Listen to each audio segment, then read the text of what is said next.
Hey, everybody, and welcome to the Jimmy Dore Show. I'm your guest host for today, Misty Winston, and we have another jam-packed show, another one. This is a big one. This is a big one. So we're going to dive right in. We're not going to mess around. Later on in the show, we're going to have Kit from Hardlands Media joining us for the back half of the show. So make sure you stick around for that. But to open the show, I'm very excited about this. I'm not going to lie, though. I'm a little overwhelmed.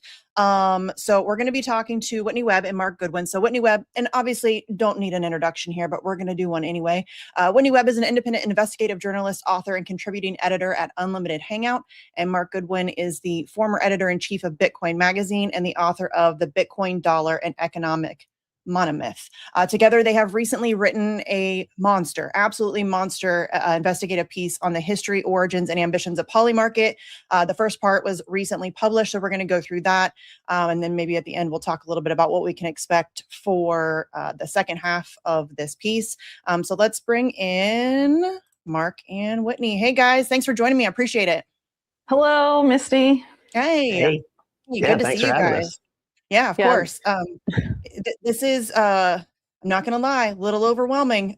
This piece is massive. And so I wanted to start because I think that most people are pretty familiar with prediction markets and all of that stuff. They've become pretty ubiquitous in our culture in recent years. But what I found super interesting in just starting off your piece is how far back this kind of model actually goes. I mean, we're talking like what, like 40 years of history or something. So when you guys were looking into this, what for you was the first use of this type of prediction model? Yeah, so as we note in the piece, the first modern prediction market, you could either point to the Iowa electronics market, which came out of the University of Iowa in the 1980s. But the first one that's the most like the prediction markets we know today started in 1994. It was called the Foresight Exchange, and it was sort of the brainchild of this guy named Robin Hanson, who developed the idea or the concept of idea futures a few years before that. And so this was like a prediction market online, but it was with play money, right? Not real money like the ones today. And it allowed people to bet on all sorts of things that weren't just like presidential politics, which is how the Iowa one had kind of started, but also like, will this discovery happen in science? And, all sorts of general things not tied to traditional betting, I guess. So Robin Hanson is a recurring figure throughout this piece because not only did he create those really essential ideas to the genesis of modern prediction markets, but he also was the main system architect behind DARPA's, which is the U.S. military branch. Their failed efforts to create the policy analysis market, which colloquially kind of became known as the terrorism futures market and was highly controversial. And then he later became involved with an advisor to a Peter Thiel-linked startup called Augur that, as we note in the article, seemed to be the first attempt to resurrect DARPA's policy analysis market, and then had been contacted by Shane Copland, who created Polymarket before he officially made Polymarket. And the official narrative says that Hanson brushed off Copland, but after our article came out, Robin Hanson was like, actually, that's not true, but he didn't continue on. So I guess he was more involved. But he is probably the most important figure that we can thank for the current iteration of prediction market mania that we see today. Yeah, they're everywhere, freaking everywhere, which, I mean, it's to be expected with things like sports betting and all of that. But I mean, Polymarket, I mean, you can literally bet on anything, which is insane to me. I remember seeing I don't even know what award show it was, but there was a clip of, what's that guy, Trevor Noah. And he said, like, just randomly said potato. And he's like, if you bet on me saying potato during this broadcast, you just won a lot of money. And I'm like, you can bet on people saying words? Like, that's crazy to me. Didn't that story just come out? Sorry, Missy, but didn't the story just come out yesterday or the day before that, like, Trump's teleprompter operator? We're going to cover that later. Yes. Oh, okay. Sorry. No, that's okay. No. Yeah. I have that piece. I was going to do it with you guys, but we have so much to go through in your article that I'm like, I don't know if I can squeeze it in. So I am going to do a separate segment later on that story. Yes. Great. That's crazy. Okay, great. Yeah. Okay. So I'm glad that you brought up DARPA, because isn't DARPA always involved? I mean, it's just, but we've seen this. Go ahead, please. No, just DARPA essentially made the internet. So it was first ARPANET, I guess, before it became the DARPA free iteration we know today as the internet. And so a lot of their hands seem to be in a lot of internet related pies, I guess. And that's a huge part of, I think, a lot of the work Whitney's been doing for years. And I've been tagging along recently. But yeah, just this kind of general idea of, a lot of these ideas started within the Pentagon and sort of military contractors. And it slowly went from being like direct, government public officials to then government contractors to then, the CIA starting a venture firm, and basically the intelligence and military community at this technological level moving entirely into the private sector as a way to deal with like public backlash. Whether it was specifically this, the terrorist futures market, one of the main reasons why this, the future map was shuttered, it was because, these two senators kind of came out and were like, this is crazy. They're like making bets on when the next 9/11 will happen. This is terrible. And so they like kind of realized, okay, we can't do this in the public sector, but if we kind of rebranded all of this stuff we had cooking here, with, guys that Whitney's been talking about forever, Poindexter, and I'm sure we'll get into a lot of this, but this whole model is not new. Something starting in DARPA and then getting spread out into the private sector. And very specifically, we describe a new model in this piece, which I'm sure we'll get into, but this idea of the Napsterization model, which is kind of like the next iteration of, okay, we can't do it in the public sector, let's do it in the private sector. And then, well, actually, it's still illegal to do a bunch of stuff in the private sector. So let's create a company that just disrupts and blows up the market. And then we'll rebuild the market, charge a bunch of money for a service that was free, and basically do the Napster to Spotify model. That's we propose that that's what they did with Augur and Polymarket. So I'll leave the rant there. There's obviously a lot to cover there, but we'll get into it. Honestly, there's so in going through this article, I'm like, how am I even going to do this? Like, I don't even know how to do this. Like, this is insane.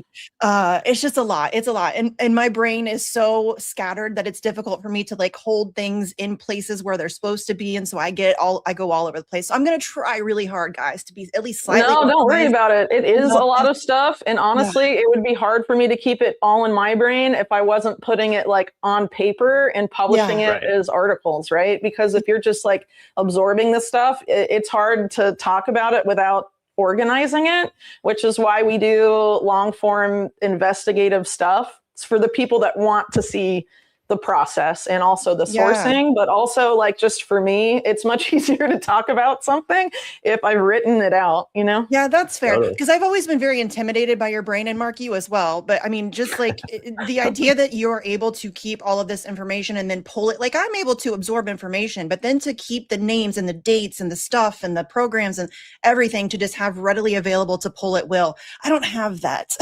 So I'm still intimidated by her brain. I mean, it's not, come on. I mean, I know you're trying to make me feel better. Like I write it down so it's easier. No, you just have a different brain. That's okay. I'm self-aware about my brain being not great. Okay. So in talking about like these defense programs, and this is not the first time that we've seen these like nefarious defense programs, they get sussed out. Somebody raises concerns about it, and then they sort of take it away very swiftly, and then they just reimagine it and then reintroduce it in the private sector. That's been something that they've done. I mean, with LifeLog becoming Facebook, right?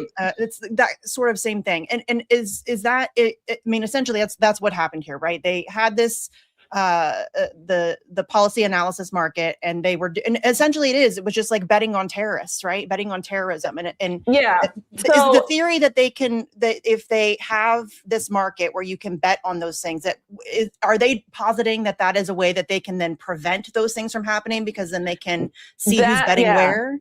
Okay. That was the argument, the idea that like the wisdom of the market would allow them to prevent things or know things before they happen. And so that's a key point to take from this whole idea of like what was the policy analysis market, which was a sub project under what Mark mentioned a second ago. Future Map was like the broader program that this was kind of nestled within. But basically this was all under the umbrella of something at DARPA in the aftermath of 9/11, a brainchild of our friends Dick Cheney and John Poindexter, who, if you don't know him, was the highest ranking member of the Reagan administration, prosecuted with multiple felonies for his role in Iran-Contra. Friend of the show. So Dick Cheney was like, this is who should lead this office after 9/11. So, it's terrible. Just from that. But the Information Awareness Office was all about predicting things before they happen. And they said it was how we'll predict another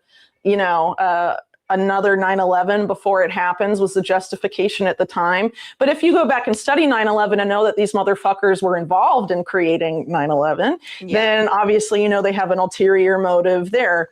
And so basically the goal of this was to create a surveillance dragnet, and all these different programs, including the policy analysis market, would feed the information, predictive information, and all this other data into the jewel and the crown of this office. And that program was called Total Information Awareness, or TIA, and they later renamed it Terrorism Information Awareness Market to try and make it sound like they weren't going to suck up data on millions of innocent Americans, which it still was after the name change. It was just like a PR thing when people started to get kind of concerned about it.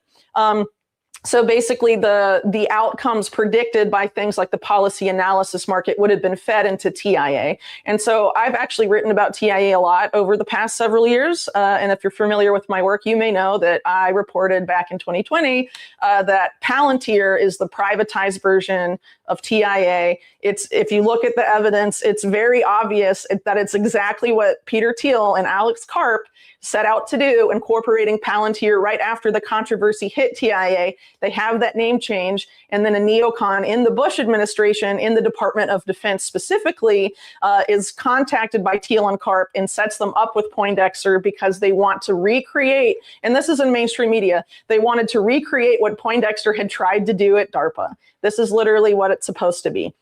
And so Palantir is meant to, the privatized version still is meant to plug into all of these data sources and then predict things before they happen. That's why Palantir in the modern sense has been leading on predictive policing, which is essentially pre-crime. And they have various connections with other companies that have been privatized out of the same DARPA office, which was shut down, but not and defunded, but just divided up basically between intelligence agencies and the private sector. And the goal is the same. They just basically tried to activate these programs in a way that would sort of slip under the radar and not make people as mad. But it's basically an effort to lead us into pre-crime and predicting things before they can happen. And if you're aware of what Poindexter and a lot of these Iran-Contra guys were trying to do back in the 80s, this isn't about preventing terrorism. This is about quelling dissent and stopping dissent before it becomes a threat to their order. And if you look back at my past reporting on the continuity of government protocols that this Iran-Contra crowd, which included Cheney, even though he wasn't officially in government at the time, that they tried to develop, it was ways to basically suspend constitutional rights for Americans that might become unfriendly under a vaguely defined national emergency, which could include numerous things, including nonviolent mass demonstrations against U.S. military intervention abroad. So peaceful protests against something. Right. So now that we have, as we can potentially talk about later, it's not in the article, but we have people in the Trump administration saying the resurgence of political terrorism is here. Yeah, I'm also going to be talking about that later in the show. Yeah, and Marco Rubio and these guys saying that, like, these are the neocons. They are back, and they are now trying to successfully have go live this system they were trying to create under George W. Bush. They have now made it, and they are trying to create the conditions to be able to use it and suspend people's constitutional rights. And so that whole national security memorandum, or NSPM 7, that they were talking about in that thing, it's all about being able to debank, defund, prosecute all these people, not just for what they have done, but for what they might do. And this was something that the Trump administration tried to do last time, if you were paying attention, by having people, by having AI scan social media and decide if you are showing early warning signs of neuropsychiatric violence, whatever that means, and then could flag you and treat you based on that. So anyway, I'll stop there. And the development, the hypocrisy of it, last time we were on independently, but on the Jimmy Dore show, we were talking about the data center piece that we had just done in your home state in Ohio.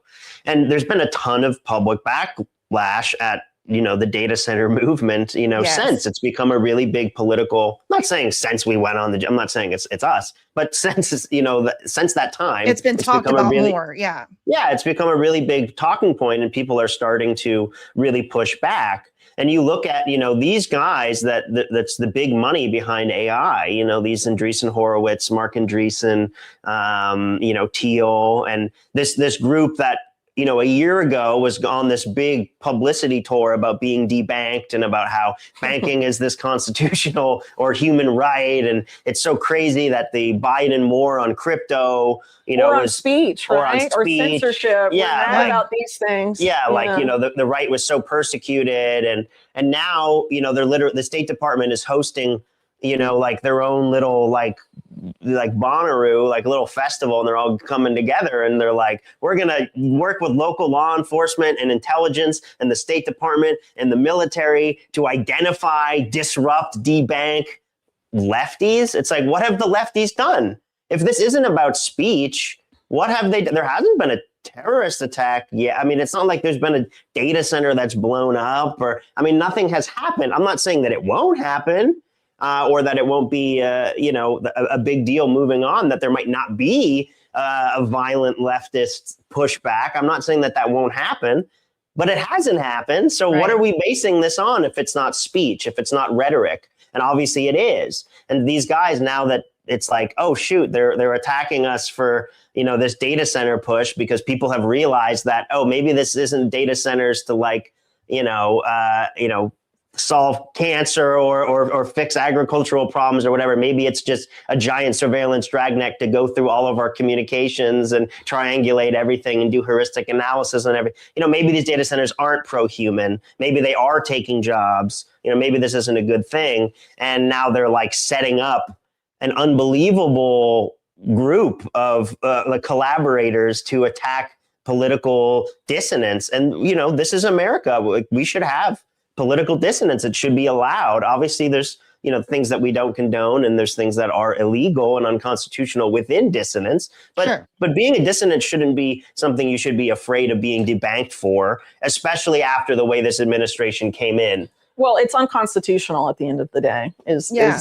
They claim to care so much about the Constitution. And this, for me, as a free speech activist who's very, very pro-speech, this has been something that has been the bane of my existence for a long time, because I feel like on each side, it's not one or the other.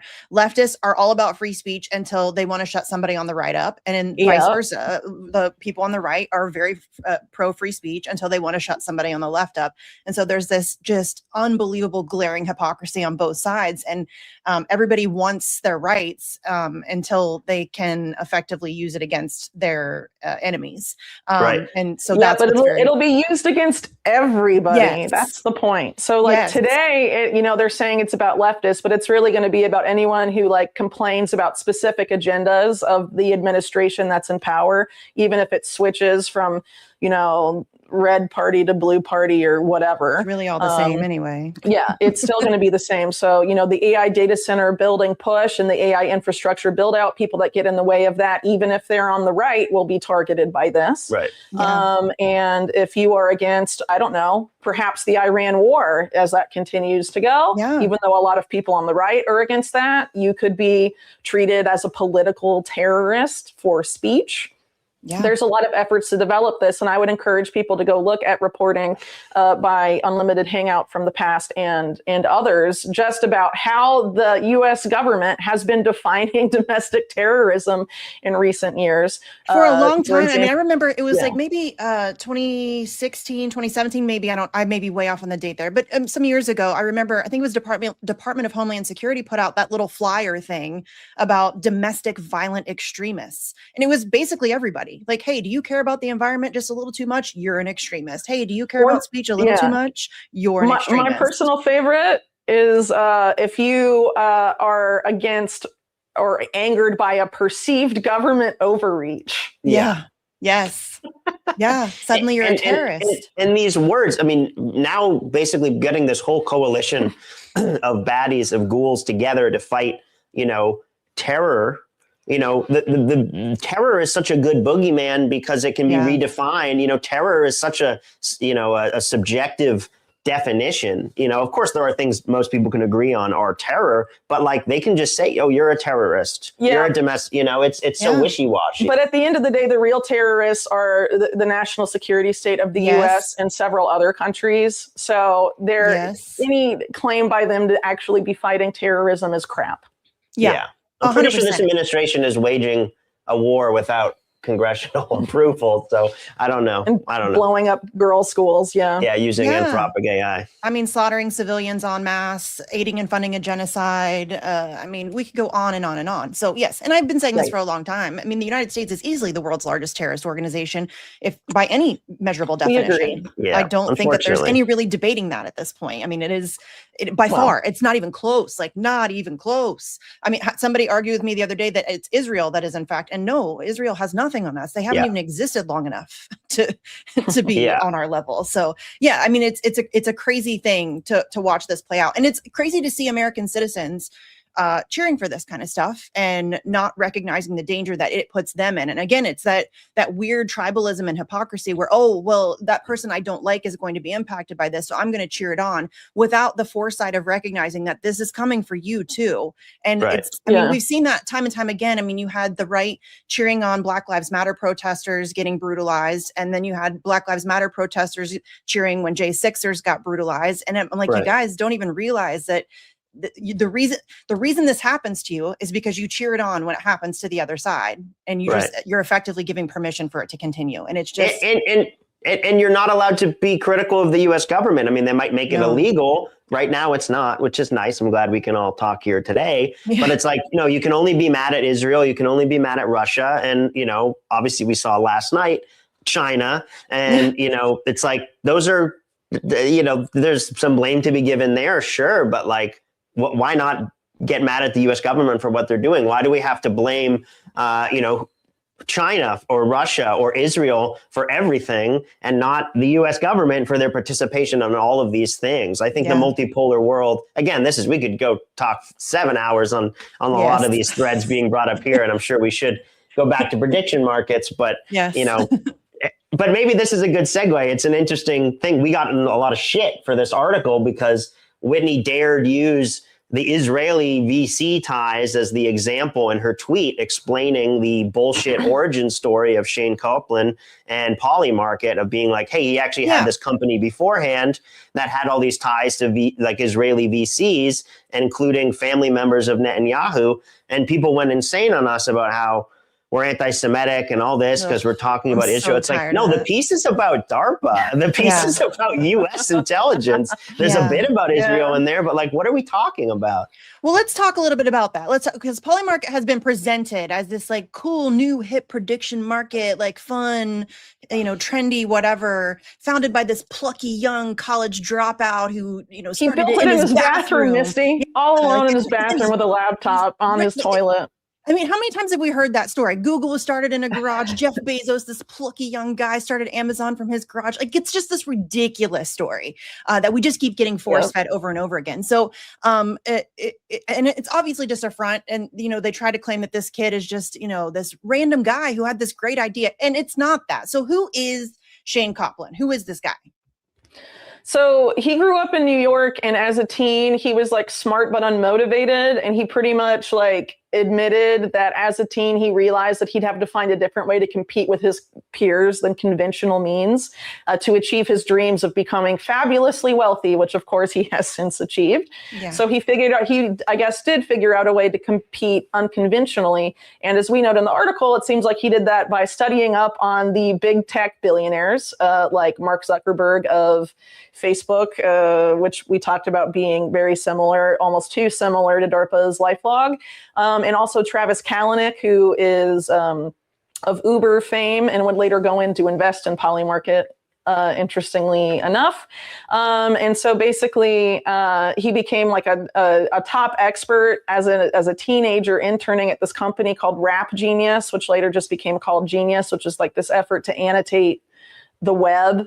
And he became their top expert on Zuckerberg in particular. And so if you have closely studied Mark Zuckerberg's trajectory, you will probably know that the only reason the Facebook, at the time when it was founded, later Facebook and now Meta, was successful is because it got in bed with Reid Hoffman and Peter Thiel very early, and that the guy that made that happen was Sean Parker, who is clearly a big influence, even though he hasn't overtly said it, on Shane Copland, because Copland later becomes, even before he creates Polymarket, obsessed with the idea of Napsterizing an industry, and becomes very focused from at least 2018 on Napsterizing finance, and has claimed that Polymarket is an effort to do that.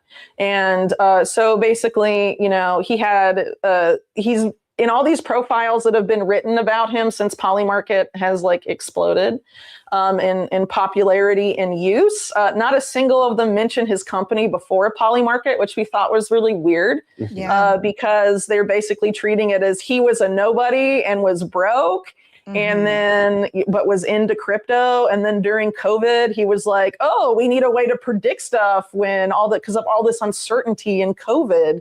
And then built this company in his bathroom. And then somehow 3 months later, being this nobody college dropout, attracts like $4 million in funding from all these, big name bros. Like, I don't know.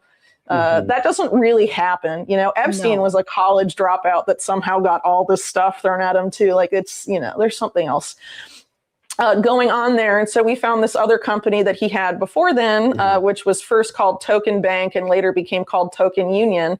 And lo and behold, it was a company deeply tied, of course, to the Ethereum ecosystem, which is important. And maybe Mark can talk more about that later. Sure. But, the Netanyahu connection we pointed out is that Token Union was specifically created as being extremely integrated with this other company called Bancor. And Bancor was co-founded by Netanyahu's niece and nephew. And it was just probably the most important component and partner of this Token Union company Shane Copland had.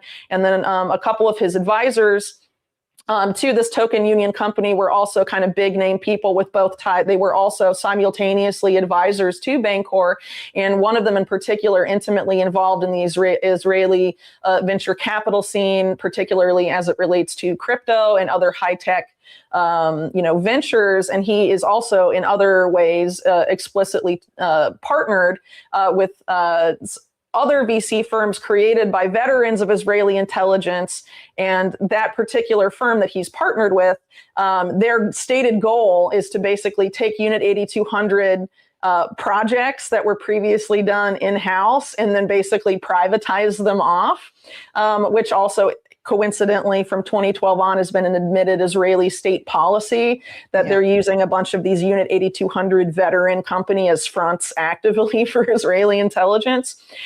So we found that pretty significant, and we're like, well, if he's obviously hiding this so extensively from his past and all these new profiles, like maybe this is why, but we don't really know, and we don't really know why he, and I guess the media that has covered him, is so committed to the story that he didn't have a real background before 2020.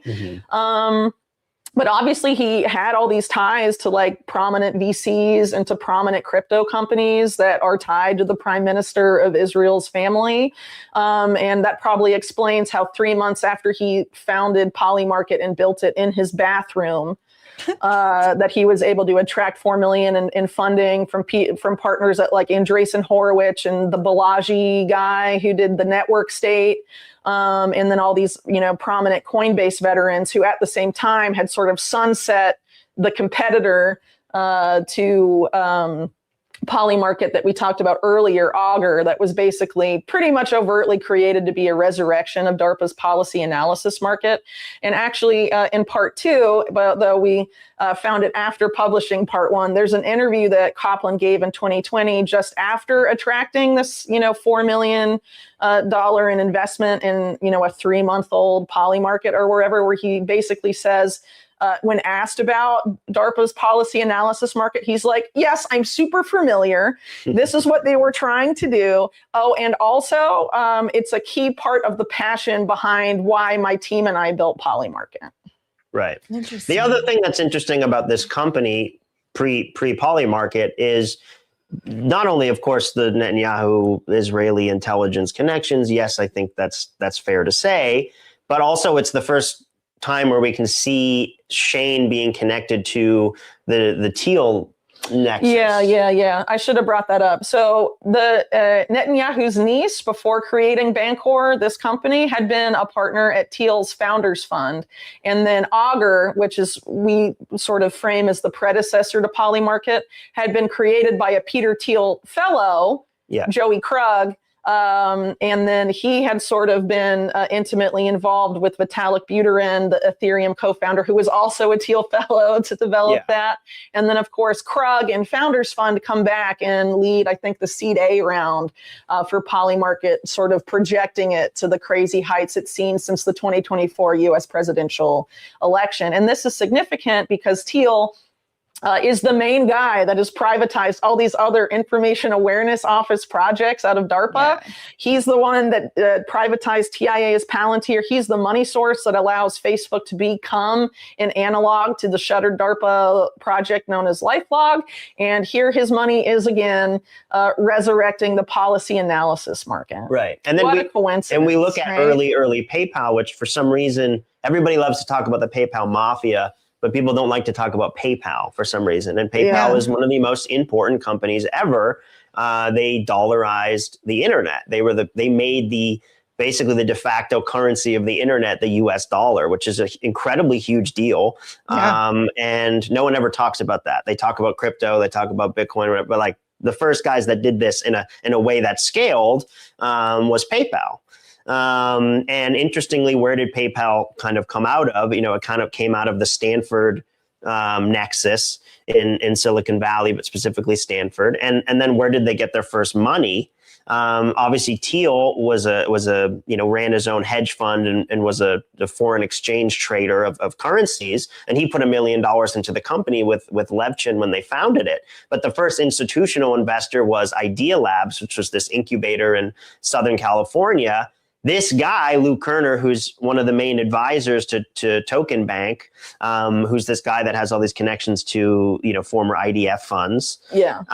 He was the CEO of .tv at Idea Labs in the 90s, which was basically this, early internet streaming, early online video. Mm-hmm. And this nexus, the Idea Labs nexus, is a huge part of the current story of digital finance. Its founder, Bill Gross, was literally communicating with Epstein about starting what would basically be a digital currency with a stable value. Whereas at that time, the co-founder of Tether, which is the biggest, stable coin in the world, basically the CBDC from the United States, again, in the private sector, not the public sector. This is this ongoing thing. He worked for Bill Gross at a gaming fund. Epstein and Bill Gross are talking, hey, how do we flip this Bitcoin thing on its head and make this dollarized? And they come up with this plan in emails that you can read at the DOJ's website.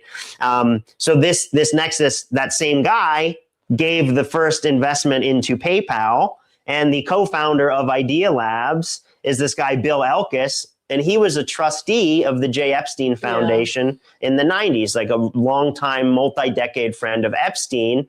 And these guys are the ones putting all the money into the early crypto community. So the Thiel Fellowship is extremely important. Thiel would not become what Thiel became without Idea Labs sponsoring them, giving them a bunch of money and incubating. And if I can interrupt for a second, it's also important to point out, and you can expand on this as well, is that when PayPal was founded, before Idea Labs coming in, they were collaborating per Max Levchin with every intelligence agency that would talk to them, basically. Yeah, so there's a pretty famous, it's kind of infamous clip of Max Levchin, the cryptographer and co-founder of PayPal, talking to Charlie Rose in, I think, like 2006, something like that, in that era. And he's like, when we were developing the anti-fraud algorithms at PayPal, I collaborated with every 3- and 4-letter agency. They were some of the most fruitful agencies or business partnerships I ever had. And he talks about how actually, when I first kind of graduated from the University of Illinois as a computer science major, I wanted to use cryptography to help the nation. I had come in as basically a refugee from the fall of the USSR. I came to America, and I went and I applied to the NSA and was like, I want to use cryptography to help America. And the NSA basically was like, listen, you'll never be able to commercialize any of your ideas and any of your research if you work with us in the public sector. You'll never make a dime. What you really want to do is go to the private sector. So what happens? Levchin flies to Palo Alto, crashes at the first PayPal board member's couch, Scott Bannister, who happened to be a VP at Idea Labs at the time. He crashes on his couch. It happens to be in the same week, the day that DigiCash, which is at this point was the biggest attempt at doing digital cash, founded by David Chaum, that gets shuttered. Let's say it gets shuttered on a Tuesday. There's a big party at Stanford. They cut up all the assets, intellectual property, dissolve the company, which was the largest online digital payments company.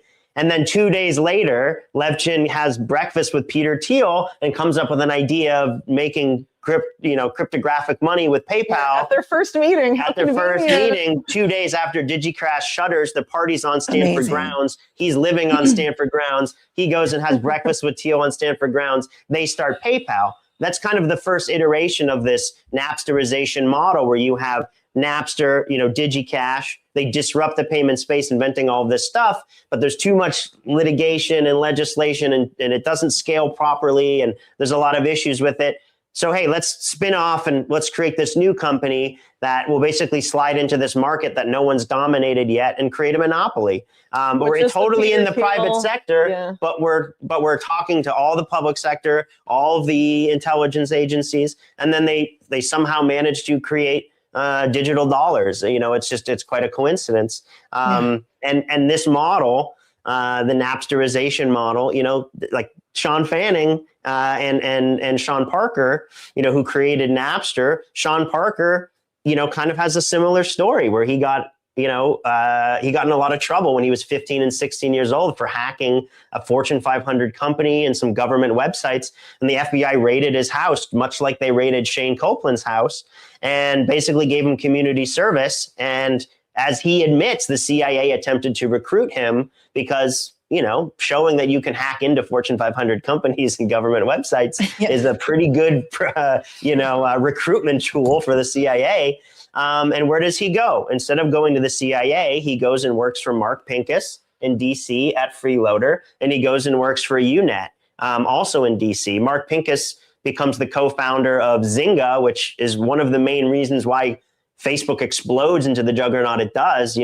Farmville, you remember all those games. Yeah. That was Pincus. That was Pincus. And then UNet is basically a bunch of former DARPA officials who took all of the IP and stuff they created in making commercial internet and applied it to the public sector, or rather to the private sector. And they took all of this DARPA technology and turned it into basically the first successful internet service provider. So this community, this model, these guys, they have the same origin stories. It's the same nexus. Yeah. It's the same money that's supporting all of these guys. It's the same story of this disruptive company coming in and messing up everything, but then folding for some reason because of, the law wasn't ready yet, or it didn't scale. Or they intentionally shuttered it. And then they recreate it with a pay model. Like Napster getting shut down and then becoming Spotify. With Sean Parker. Sean Parker's one of the main advisors and main investors. And wow, it turns out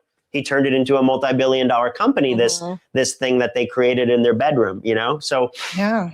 That's what I find so fascinating. It's the same cast of characters, and it's the same playbook. It's the same MO over and over and over again. I mean, listen, it's effective, I guess. Good for them for figuring it out. But it does work for them. It does, which is wild to me, though, because we have seen it happen so many times. You would think that people would start to question, like, hey, wait a minute, another plucky young guy in his bathroom or in his garage who is broke, but suddenly has all this access to millions of dollars to start this thing that used to be a government run program. But I mean, it's kind of crazy. And it's fascinating to me on many levels for multiple things that they do that just work. I mean, for example, we mentioned briefly Trump and his new Chinagate. I mean, we just did this. We just did the same thing, and we're going to do it again. I mean, it's no different than when I think it was in Iraq. They were saying that they were giving their soldiers erectile dysfunction medication. What is it called? I'm blanking. Viagra. Thank you. And then they regurgitated that exact same propaganda for Ukraine, for Russia. And I'm like, right. We need better writers. You guys have there's not an ounce of creativity. It's okay. I'm personally waiting for the story of, Iran throwing babies out of incubators. And, and I'm sure that will happen eventually. I mean, they have a really tired propaganda playbook, but it works. I guess it works still, mainly because of how extensively they're able to manipulate the media environment and how a lot of people have been sort of, deluded into thinking that the government doesn't manipulate independent or alternative media, and that a lot of the podcasts, including the one run by Stephen Miller's wife, are somehow independent and fair and not government propaganda ops. I don't know. Yeah, and there's a lot of those. All the big names, really. I mean, it's just, and again, it's such an effective thing. And it's that whole thing is fascinating to me because it's usually somebody who is very mainstream, who's then booted from mainstream, who then envisions themselves as this plucky outsider who's going to fight back against. Dude, I feel like that was perfected a few years ago by these guys that would get canceled and then go on Rogan and then just explode. And it was like the cancellation pipeline to internet fame. There's several people who use it as their tagline. Weinsteins, all those guys. Yeah. They'll use it as their tagline, I'm the most censored podcaster on blah, blah, blah. And I'm like, okay, bro, whatever. It's like, you have millions of followers. What do you mean? Your banking stuff works great. You're still banked. What do you mean? Yes, all of it is absurd. Okay, so I wanted to ask something because we talked about earlier how they're using this model as a way to silence and control dissent, crack down on dissent, all of that stuff. But I'm wondering if there's also another aspect of this, and this is nothing new. This is a tale as old as time.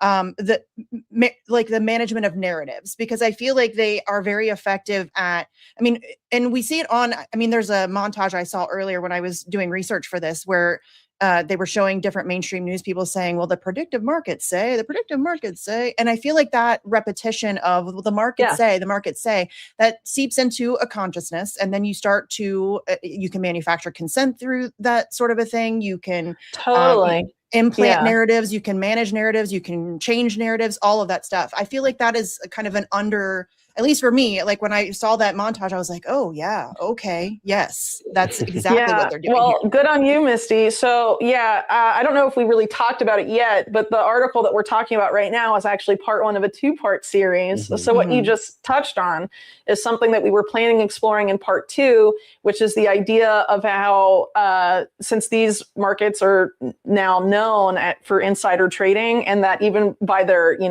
the people that developed them, in a sense, like Robin Hanson describe insider trading as a feature, not a bug.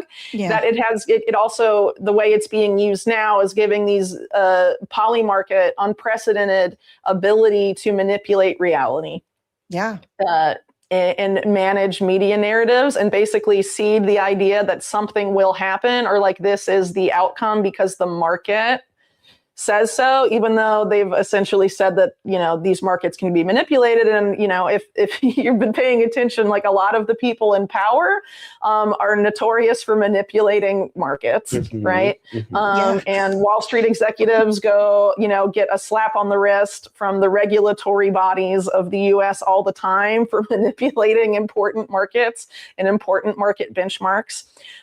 So, that's all important to include. But the other thing I'll bring up here, because I don't want to give up too much about what we're going to discuss in part 2 before we have it, is that according to Copland, his whole goal is really to have Polymarket, among other things, be the future of news.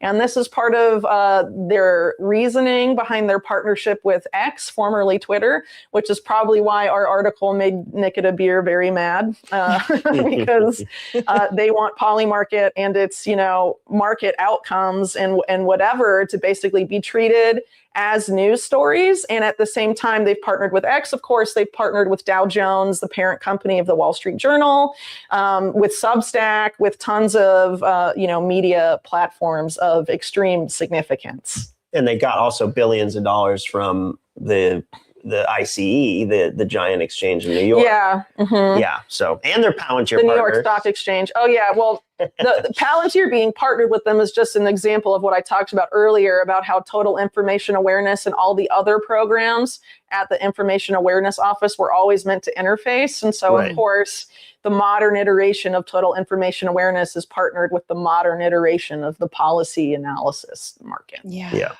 Yeah. And I feel like this is, again, tale as old as time, but there has been a significant shift away from mainstream media. They do have a more difficult time in like the internet social media age of controlling narratives. We've seen that with Palestine and Israel.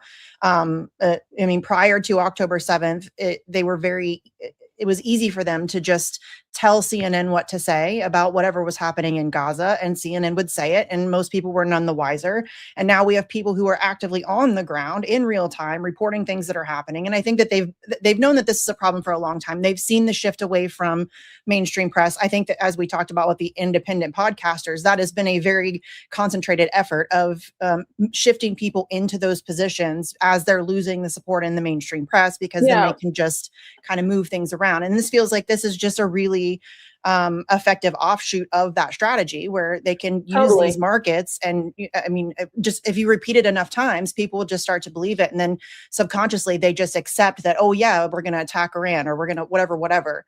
And it just becomes like this accepted reality, when in fact it was just a manufactured one. So, I mean, that's, to me, I feel like it's just a really terrifying aspect. I mean, with everything else going on, the AI and all of the other stuff where we don't even know what's real anymore. This is just another.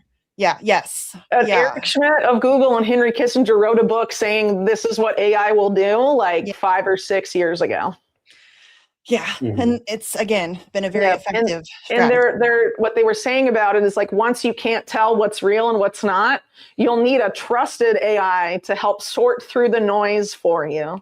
Yeah. Obviously an AI that they control. Great. Right. And that also, this trust, right? This technological trust is a huge part of what the kind of the lie that is, the Polymarket play right now, of this idea that, well, markets can't be wrong, right? Like there's an inherent truth to markets. There's an element of that is true, right? Like the price is the price. That's true, right? I mean, you cannot argue with the price of like oil, right? I mean, that is the price of gold or whatever. Of course, that is factually correct. And that is because of market participants' actions, buyers and sellers. Yes, that is true. But that doesn't mean that it's like an accurate, fair price that is based on, normal conditions of a market. You could have a huge buyer or a huge short seller, or someone manipulating literally the exchange like display of the price, who is the trusted party that displays the ticker price of your stock or of your commodity. And Polymarket is playing that same role as like the oracle of how do these bets pay out. And there's been a bunch of issues with this where we've seen stuff like, that bets pay out that, there's been big lawsuits and people that lost a bunch of money because they were correct, but the terms of the bet weren't actually held in the finalization and the payouts. And there's a bunch of different iterations and examples of that, and you can go look them up. But basically, the technological issue is that all of these things are they're based on cryptocurrency smart contracts, right? And that sounds really cool, right? Smart contracts. That sounds like these are really complicated, cool, but they're actually very dumb. They're really stupid pieces of programming that need and necessitate. If you're betting on, will Argentina win the World Cup? You need to have some trusted source be able to input into that smart contract. Yes, Argentina won the World Cup. Pay out everybody that bet yes. But who is that source? Who is the person that gets to say Argentina won? Is it ESPN? Is it CNN? Is it, so Polymarket is working with all of these media companies to build up this idea that this is a decentralized truth and that the oracle that gets to decide who wins or loses is somehow decentralized. but it's not. They control the payouts at the end of the day. These things, this idea of solving the Oracle problem, it is a computer science problem that has plagued internet-based consensus for a long time, and it has not been solved. And they found ways to obfuscate the centralization and the control, but it is still there. If you ever want to see Shane Copland be extremely uncomfortable in interviews, just look for any time he's asked about how Polymarket deals with the Oracle problem. Right. And so this concept of the Oracle problem, how do you determine the winner or loser of an online bet? You know, this was something that was supposedly solved by Polymarket's predecessor, which we haven't talked about too much today, which is Augur. And there was this guy, Joey Krug, who was another whiz kid. He was mining Bitcoin at 15 years old in his room. And, you know, he comes up with this idea of, hey, let's make prediction markets using cryptocurrency, because the issue with gambling and prediction markets as they had been previously is that they were still reliant on payment rails like credit card companies or bank wires that were still within the jurisdiction of the United States. And if you're doing some illegal offshore gambling site, you're funding, you know, you have this really big attack vector, and that is you're funding payment rails. And so credit card companies, banks, you know, they weren't participating in offline gambling because they didn't want their shit, you know, shuttered by the government. So they were able to close these offshore gambling accounts and previous iterations of prediction markets by attacking the choke point, which is payments. These guys all came together. In our argument, it's the PayPal nexus, the Teal nexus that created digital currency, whether it was just PayPal or the modern iterations today, like an Ethereum, which is what all the stable coins run on, like Tether and USDC, and what Polymarket runs on. It runs on a layer 2 of Ethereum. We don't need to get into the technical. It's boring. It will put you to sleep. But it runs on Polygon, and it's this layer 2 of Ethereum. But Ethereum was developed by Vitalik Buterin under a Teal Fellowship. He was being paid by the Teal Foundation or the Teal Fellowship to develop this more expressive, complicated version than what you could do on Bitcoin. And when Joey Krug was developing Augur, he was actually really influenced by this paper called Truth Coin by this guy, Paul Stork, about predictive markets using Bitcoin. And Vitalik went to him and went, no, Joey, don't do it on Bitcoin. Come do it on Ethereum. Come hang out with us. We're going to do it on this thing. And then Teal gives Joey Krug a bunch of money and a Teal Fellowship. And then my favorite part, they decide at Augur, Joey Krug decides, how about we make our logo a one-eyed pyramid, which is the same logo that Total Information Awareness had, which was like a one-eyed pyramid beaming, the eye is beaming all over the earth. It's just like surveilling the whole planet. Yeah. Again, just a stunning lack of creativity. Market logo also has the pyramid beaming all over everything. It's like, oh my God, guys. Right. But I mean, there's absolutely something to be said about, like, well, if they want predictive markets to exist because they want to do futurarchy and a lot of these new form of governance that are downstream, you know, that's where all this philosophy was in the 90s and the 80s, but mostly the 90s about predictive markets was this idea of creating a new form of governance called futurarchy that uses people betting on policies and values rather than voting on them. And that is a purer vote because there's skin in the game. And we'll talk about futurarchy. I mean, we're actually out of time. Again, I knew this was going to happen. We were going to run out of time and we weren't going to be able to get into everything. But that is exactly where this is headed. And I feel like I encourage everybody to go. It's a monster piece. It's very long. I had to read through it in bits and pieces. I took notes, like I'm a big note writer. And part 2 is going to be coming. So it's going to be even further. And I would love to have you guys back on once that comes out so we can get into, more of this. But I feel like this is something that, as I said, these predictive markets are so ubiquitous now. Like they're everywhere. There's all of these different branches popping up. They've just become part of society. And I feel like they are 100% being used they've been weaponized from the jump to manipulate us, manipulate everything. The point about the futurarchy thing, which is the bulk of part 2, is that not only are they trying to manipulate media narratives like you brought up, Misty, but the goal is to have this be a key part of a new system of governance, replacing our current form of governance, whereby whatever the Polymarket or like the predictive outcome is from one of these prediction markets will be used to decide policy in lieu of elections. Yeah. Right. And that's where that's where we're headed. And I feel like that needs, we just have to be, I don't even know if it matters if we're aware.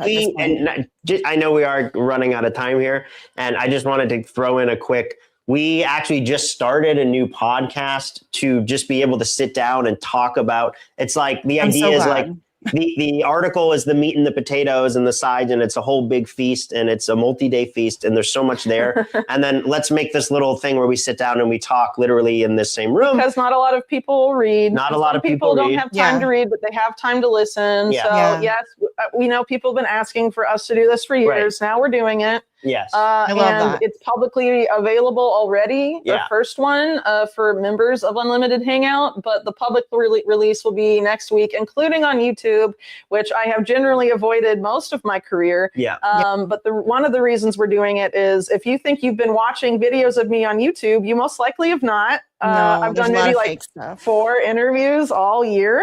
And the rest is AI slop. And so we can't report impersonators of me or Unlimited Hangout without having a YouTube channel ourselves. Yeah. So it's at Unlimited Hangout Podcast. So check it out, and we'll see you Monday morning. And everybody can go. Whitney's on Twitter. Everybody can go follow her. Mark is also on Twitter. And then this is just the piece. And then, of course, go to Unlimited Hangout. Tons of great reporting there on this and other things. Obviously, Whitney's Epstein stuff has been incredible over the years. So everybody go check that out. Check out the podcast. It's coming.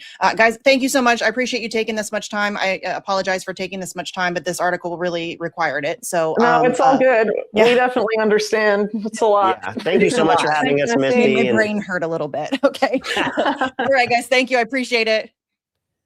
Bye. Thanks. Bye. Thank you. All right, guys. That was Whitney and Mark. That was a lot. My brain does actually hurt a little bit. So I think Misha's going to come in and do some super chats, perhaps. Yes, I am. My brain hurts too. Yeah, it's a lot. Thank you. Thank you for that, Misty and Whitney and Mark. All right. Brad Gilbert is the first out the gate. Instead of Whitney, Rogan had Carrot Top. Whew. I was worried about Carrot Top. All the proof Kerp and Jimmy should need that Rogan's. All the proof Kerp and Jimmy should need that Rogan's. Oh, a useful idiot. Okay. I thought I was reading that right. Okay. Brad doesn't like Joe Rogan. Thank you, Brad. Aquarian Conspiracy. Thank you for that little donation. And the little fox, I think, is the emoji. Vanticus Prime. I'm so glad the guy I voted for is doing the thing I didn't want the other guy to do. Vanticus Prime is back again. Everything's a scam. Everything's a lie. Everything's hypocrisy. And so you don't comply. T-Bone, have a great show, Misty. Loving your guest lineup. And Kit is dope. Kit is going to be on in just, as soon as I'm done reading these. So here, let me keep reading. Thank you, T-Bone. Alejandron, I'm so glad to see you guys here today. The propaganda they repeated for this war that disgusted me to see people fell for was the weapons and killing of civilians always right before we go in. Works. Thank you, Alejandro. Hey, that's it. And we are going to, Misty, you all set? Yep. Throw back to Misty. I'm ready. All right, guys. That was fantastic. Again, thanks to Whitney and Mark. That was a lot. My brain really does hurt every time I read Whitney's stuff. So talking about it was also pretty intimidating. Okay, so we're going to move on. Thank you again for tuning into the Jimmy Dore Show. I'm your guest host, Misty Winston, and I'm very excited. I haven't seen my pal Kit in a long time, but my pal Kit Cabello from Hardlands Media is joining me. He's going to be my trusty little sidekick here for the rest of the show. So Kit, it's good to see you, my friend. How are you? I'm doing good. It's a heat wave, so I have to dress a little light. There's smog, so why not? Yeah. Probably it's our corporate overlords trying to use bug repellent to get rid of us. And hey, we're living in a neoliberal nightmare. But it's always good to be back on the Jimmy Dore Show. So shout out to me. Shout out to the whole team at Jimmy Dore, for having me back on. People said, "Hey, kid, when are you going to be back on?" it's just timelines didn't match up. I'm working a couple different jobs here, and it's just another day in the USA, living the dream, which is the nightmare. Yeah. I mean, you have to laugh sometimes because Of course. that's all we have. Okay, so let's talk about Trump's speech, shall we? Because Trump gave a speech last night and it was funny. So we're going to pull this up here. So it says, major breaking, major. President Trump says 220 million U.S. voter files were stolen by the People's Republic of China and says the intelligence was deliberately covered up by deep state actors within the U.S. government. And here's why that's funny. He's really doing China-gate, guys. His very own Russia-gate. We need new script writers. So unoriginal. I mean, this is insane, Kit. Here we go again. I mean, the reason why my Twitter handle is Comrade Misty is Putin's buddy is because of Russiagate. So now I'm wondering, how do you say comrade in Chinese and Mandarin? Like, do I need to change my name now? Because we're going to do Chinagate. Like, what is happening here? I think I actually have the clip here of him. I do here. Let's listen to what he had to say about China stealing all of our votes. Oh, this should be lovely. Over a period of years, starting during the 2020 election cycle, the People's Republic of China carried out what is believed to be the largest compromise of election data in history, resulting in China's illicit acquisition of 220 million U.S. voter files. That information includes names, addresses, phone numbers, political party preferences, and other sensitive data that would be needed to register to vote and engage in other nefarious activities, which is exactly what was happening. This data loss presents an unprecedented election security nightmare. The intelligence even shows that China assigned a data exploitation unit specifically to this new project. Compounding the travesty, the second set of documents we are releasing reveals that members of the deep state, very, very famous group of people, in many cases, in our intelligence agency work to actively suppress and downplay information about the extent of China's sinister election meddling, covering it up from both the president and the American people like nobody thought was possible. Okay, well, there's a couple things to unpack here. Number one, when that teleprompter was being brought up, did the new guy do any Polymarket bets on the side? Number two, when you had the wonderful Whitney Webb on, I couldn't help but laugh because here's the thing.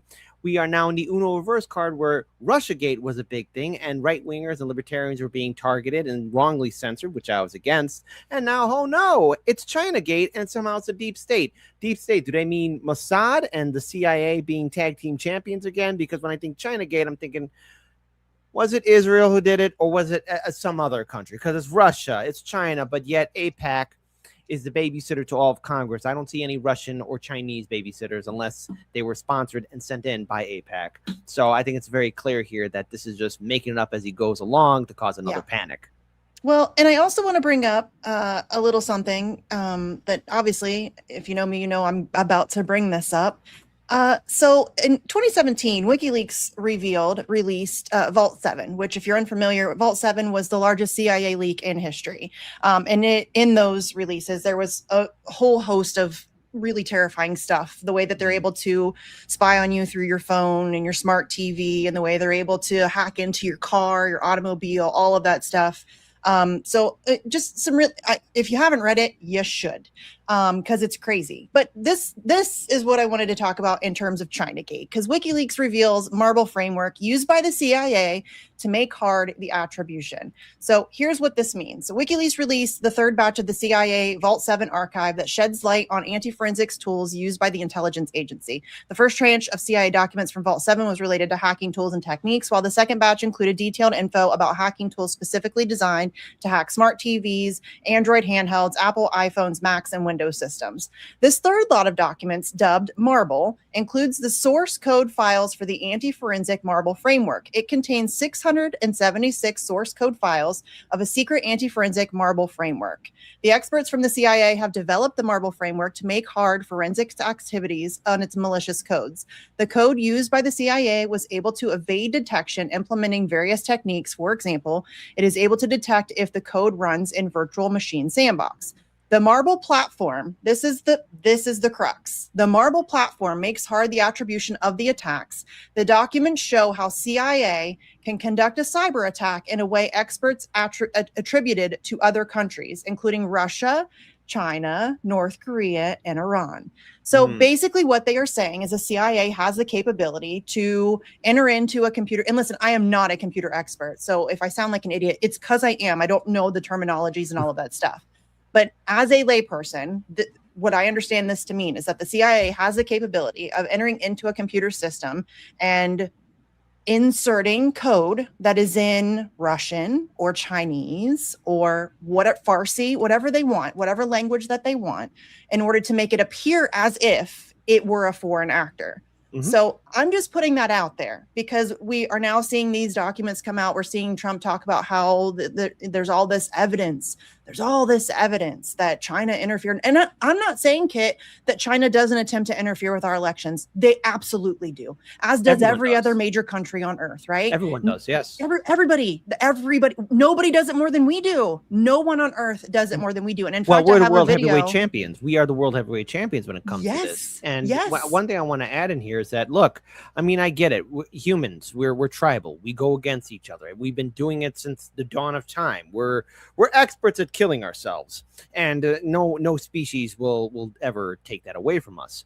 But what I want everyone to take away from this is that when you are afraid of your neighbor, the other, and you have an institution that's been lying and getting us into these ridiculous wars over and over again, and then defending the corporations that need a bailout, one has to wonder, okay, are we really under attack? Because it wouldn't be the first time ever, not including America, a government weaponizing its intelligence services or perhaps an organization to undermine its own people, to hurt its own people, because when you have a self-aware society, they're going to want a government institutions to represent them and fight for their best values.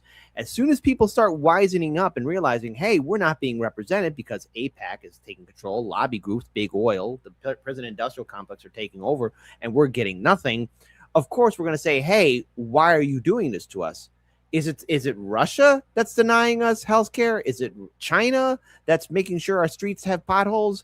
Is it North Korea that's putting flock cameras all over our communities? And was it Canada hiding the Epstein files? No, we're doing this to ourselves, and our politicians that are supposed to represent us, they're the biggest backstabbers of them all. So it comes as no surprise that they would say, like, oh, well, China. Well, gee, everyone said the same thing about Russia, and that was one big nothing burger. Yeah. Well, and that's what's so frustrating about this is because this will play with a certain segment of the population. Trump supporters, MAGA supporters are absolutely going to, I mean, we've already seen it today online. Everybody's hyperventilating about China, and people are talking about we've got to revoke student visas and we've got to do this and we've got to do that. And it's just really frustrating to me because as you just mentioned, China is not preventing us from having healthcare. China hasn't entered us into illegal wars. China isn't aiding and funding a genocide. China isn't destroying our education system. I mean, I live in Ohio. My roads are nothing but potholes. Meanwhile, there are data centers popping up every which where. I mean, they want to tell us that we can't water our lawns and we need to shorten our showers, but we're going to build a gazillion data centers that are going to, take all of our clean water. I mean, it's absurd that we need to clean our own house first. You know what I'm saying? Like, we need to clean our own house first. And again, as I just mentioned, nobody does this stuff more than the United States government. I have here James Woolsey, who I think he's ex-CIA director, and he's talking about the fact that the CIA interferes in elections. It's what we do. You ever tried to meddle in other countries' elections? Oh, probably, but it was for the good of the system in order to avoid the communists from taking over. For example, in Europe, in 47, 48, 49, the Greeks and the Italians, we don't do that CIA. now, though. We don't mess around other people's elections, Yes, we do. Only for a very good cause. Can you do that? Do a Vine video on a former CIA director. Only for a very good cause in the interests of democracy. All right, thanks for being here. It's always great to see. Interests of democracy, Kit. That's all. Well, I want to point out something here. Let's talk about democracy. We're going to go back to 1950. There was this country called Iran. No one's ever heard of it. And there was this national government there. And, I'm giving just the short nitty gritty of it. They wanted to use the oil to uplift their people. Yes, no such thing as a perfect government. And, apparently British oil, American oil, CIA, British intelligence didn't like that, got the Shah, and then nothing bad happened. Oh, wait, the Ayatollah of rock and roll took over. And that's why we're in the spot that we are now, because we undermined a potential democracy in the Middle East, or actually in Iran. And that didn't cause any problems at all. Happy endings, sunshines, and rainbows, right? Oh, Right. wait, but then we did it over and over again in other countries too. Do we want to talk about Vietnam? Do you want to talk about Ho Chi Minh? I mean, we can talk about what's it's the Animaniacs GIF where they go through all of the countries and they're like, these are the countries that the United States has interfered in their elections, and it's everybody. It's literally everybody. It's what we do, and we always use the same excuse that he just used. Oh, we got to stop the communists. Oh, we got to protect democracy. It's never about that. It's always about overthrowing democratically elected leadership, installing puppet dictators, stealing resources, and controlling populations. That's what it is. Has nothing to do with democracy, has nothing to do with, the communists or whatever they want to sell you in order to make you afraid enough to be fine with it. That's absurd. That is absolutely absurd. It is crazy that anybody even believes that at this point, but they do. I mean, unfortunately, people still fall for this stuff. I'd go on to something else here too, because maybe I have a new Twitter handle name for you. Because instead of Comrade Misty Putin's buddy, you could be like Xi Jinping. You know me, like from the old Dirty Bastards. Seriously, I need to figure out how do you say comrade in Chinese? Anybody know? I can change my handle today. Folks, At one point I did section. when we did the Venezuela thing a few years ago. I did change it to Comrade Misty as Maduro's amiga for a little while, but then we instantly went back to blaming Russia for everything. So I just changed it back. So and then we arrested Maduro, and whatever happened there. Arrested, we kidnapped. Let's just be honest. So this is just to finish up this article here. It says today, March 31st, 2017, WikiLeaks releases Vault 7 Marble's 676 source code files for the CIA's secret anti-forensic Marble framework. Marble is used to hamper forensic investigators and antivirus companies from attributing viruses, Trojans, and hacking attacks to the CIA. Marble does this by hiding, obfuscating text fragments used in CIA malware from visual inspection. This is the digital equivalent of a specialized CIA tool to place covers over the English language text on US-produced weapon systems before giving them to insurgents secretly backed by the CIA. Again, this is just explaining that this is the tool that they use to go in and insert foreign languages to make it appear as if it was a foreign actor, when really it's just CIA messing with our own stuff. And I'm not saying that that's what happened here. I'm just saying that I just want you to know this is possible. WikiLeaks revealed this in 2017. And again, as I always try to do when I talk about Julian Assange and Vault 7, this was March of 2017. Julian Assange was already years into illegal and arbitrary detention in the Ecuadorian embassy in London. He was already public enemy #1 of the world's largest empire, and he released the largest CIA leak in history. And I wish I had balls that big. I'm just saying. What happened to him was not only criminal, but it was a sign of just how corrupt our institutions were and how our media, at least until the very end, when they said, oh yeah, him being detained, it was kind of a bad thing. Only at the end did they show, and I'm being generous here, because I know Misty. After me badgering them for years. Are you kidding me? You're the world heavyweight champion. That's why I call you one of the dauntless few for actually speaking up for Julian Assange. You've been there since day one, dealing with everything, and now everyone's like, "Huh, that was very bad at what happened." Maybe that was a bad thing. I don't know. Yeah, and the thing is, it set a precedent for online censorship. It set a precedent for a lot of our colleagues in independent media that have lost so much attention. I mean, it's the jackboot of censorship that we are dealing with now. And unfortunately, a lot of people will eat up the fact, oh, it's Russia attacking us. Oh, it's China attacking us. It's us attacking us. Did we also forget, like, this is the same U.S. government now that's telling us that aliens, UFOs, and interdimensional beings are now real. So everyone's coming at us, but it all seems made up. Seems like it's one big distraction for the fact of our government's been hiding association with the most prolific human trafficker in international history, one named Jeffrey Epstein, and his wonderful partner, Ghislaine Maxwell, who's in Club Fed. Yeah. Well, there you go, guys. China is hacking into our elections. All right. And speaking of Epstein, we're going to move on. So again, thank you so much for tuning in to the Jimmy Dore Show. I'm your guest host, Misty Winston, and that's my pal Kit. He's my plucky sidekick. Sidesick? Sidesick? whatever. yeah, You guys know I whatever. can't talk. This is not new information. I talk too fast and my brain works faster than my mouth does. And that doesn't always work out for me. So I did want to talk about Epstein, though, because as everybody I'm sure is fully well aware, JD Vance, Vice President of the United States, JD Vance, couch connoisseur, JD Vance, went on Joe Rogan, and he had a lot of interesting things to say. I think Jimmy talked about some of what he had to say, maybe about Iran.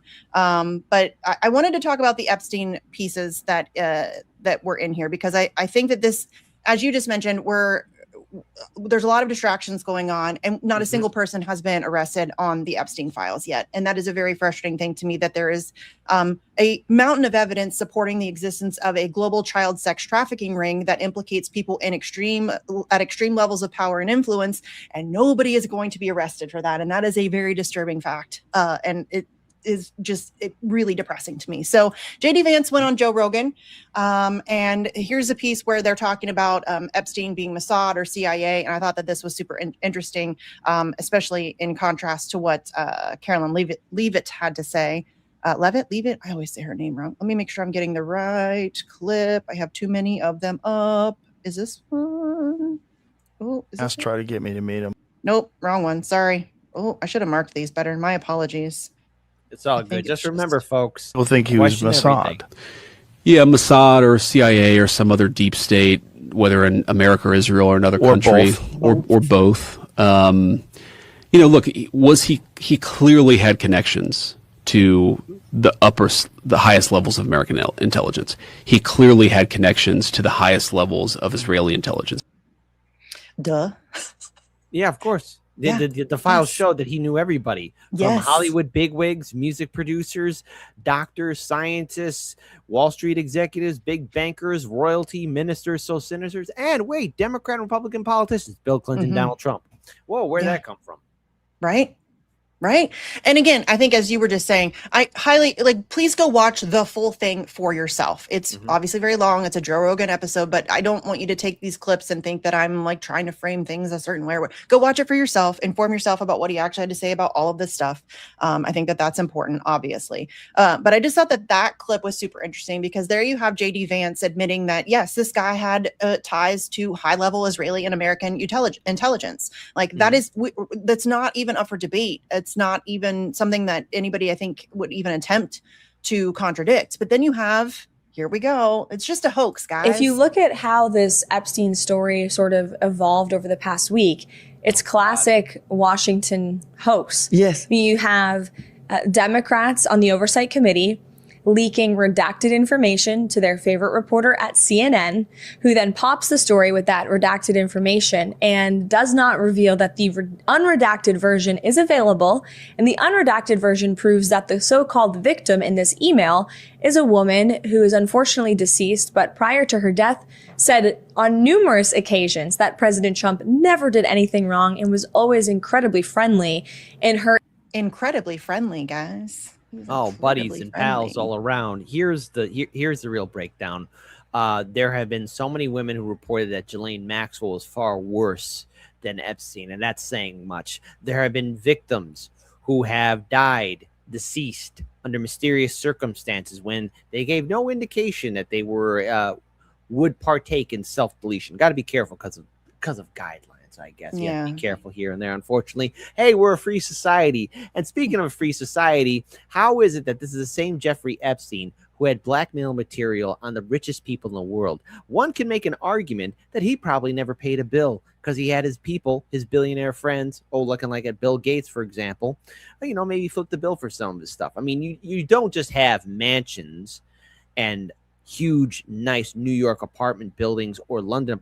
Look, that stuff isn't cheap, folks. No. High-rise places like that don't buy themselves. They don't knock on your door and say, hey, I bought myself just for you. We don't live in that world. It'll be a great world, but we don't. And so in turn, who gave him the money? How did he get this money? How's he able to fund this kind of lifestyle? It's because he has the know-how and the connections with people in power. Look at New Mexico with the Zorro Ranch. Yes. What he was allowed to get away with over there.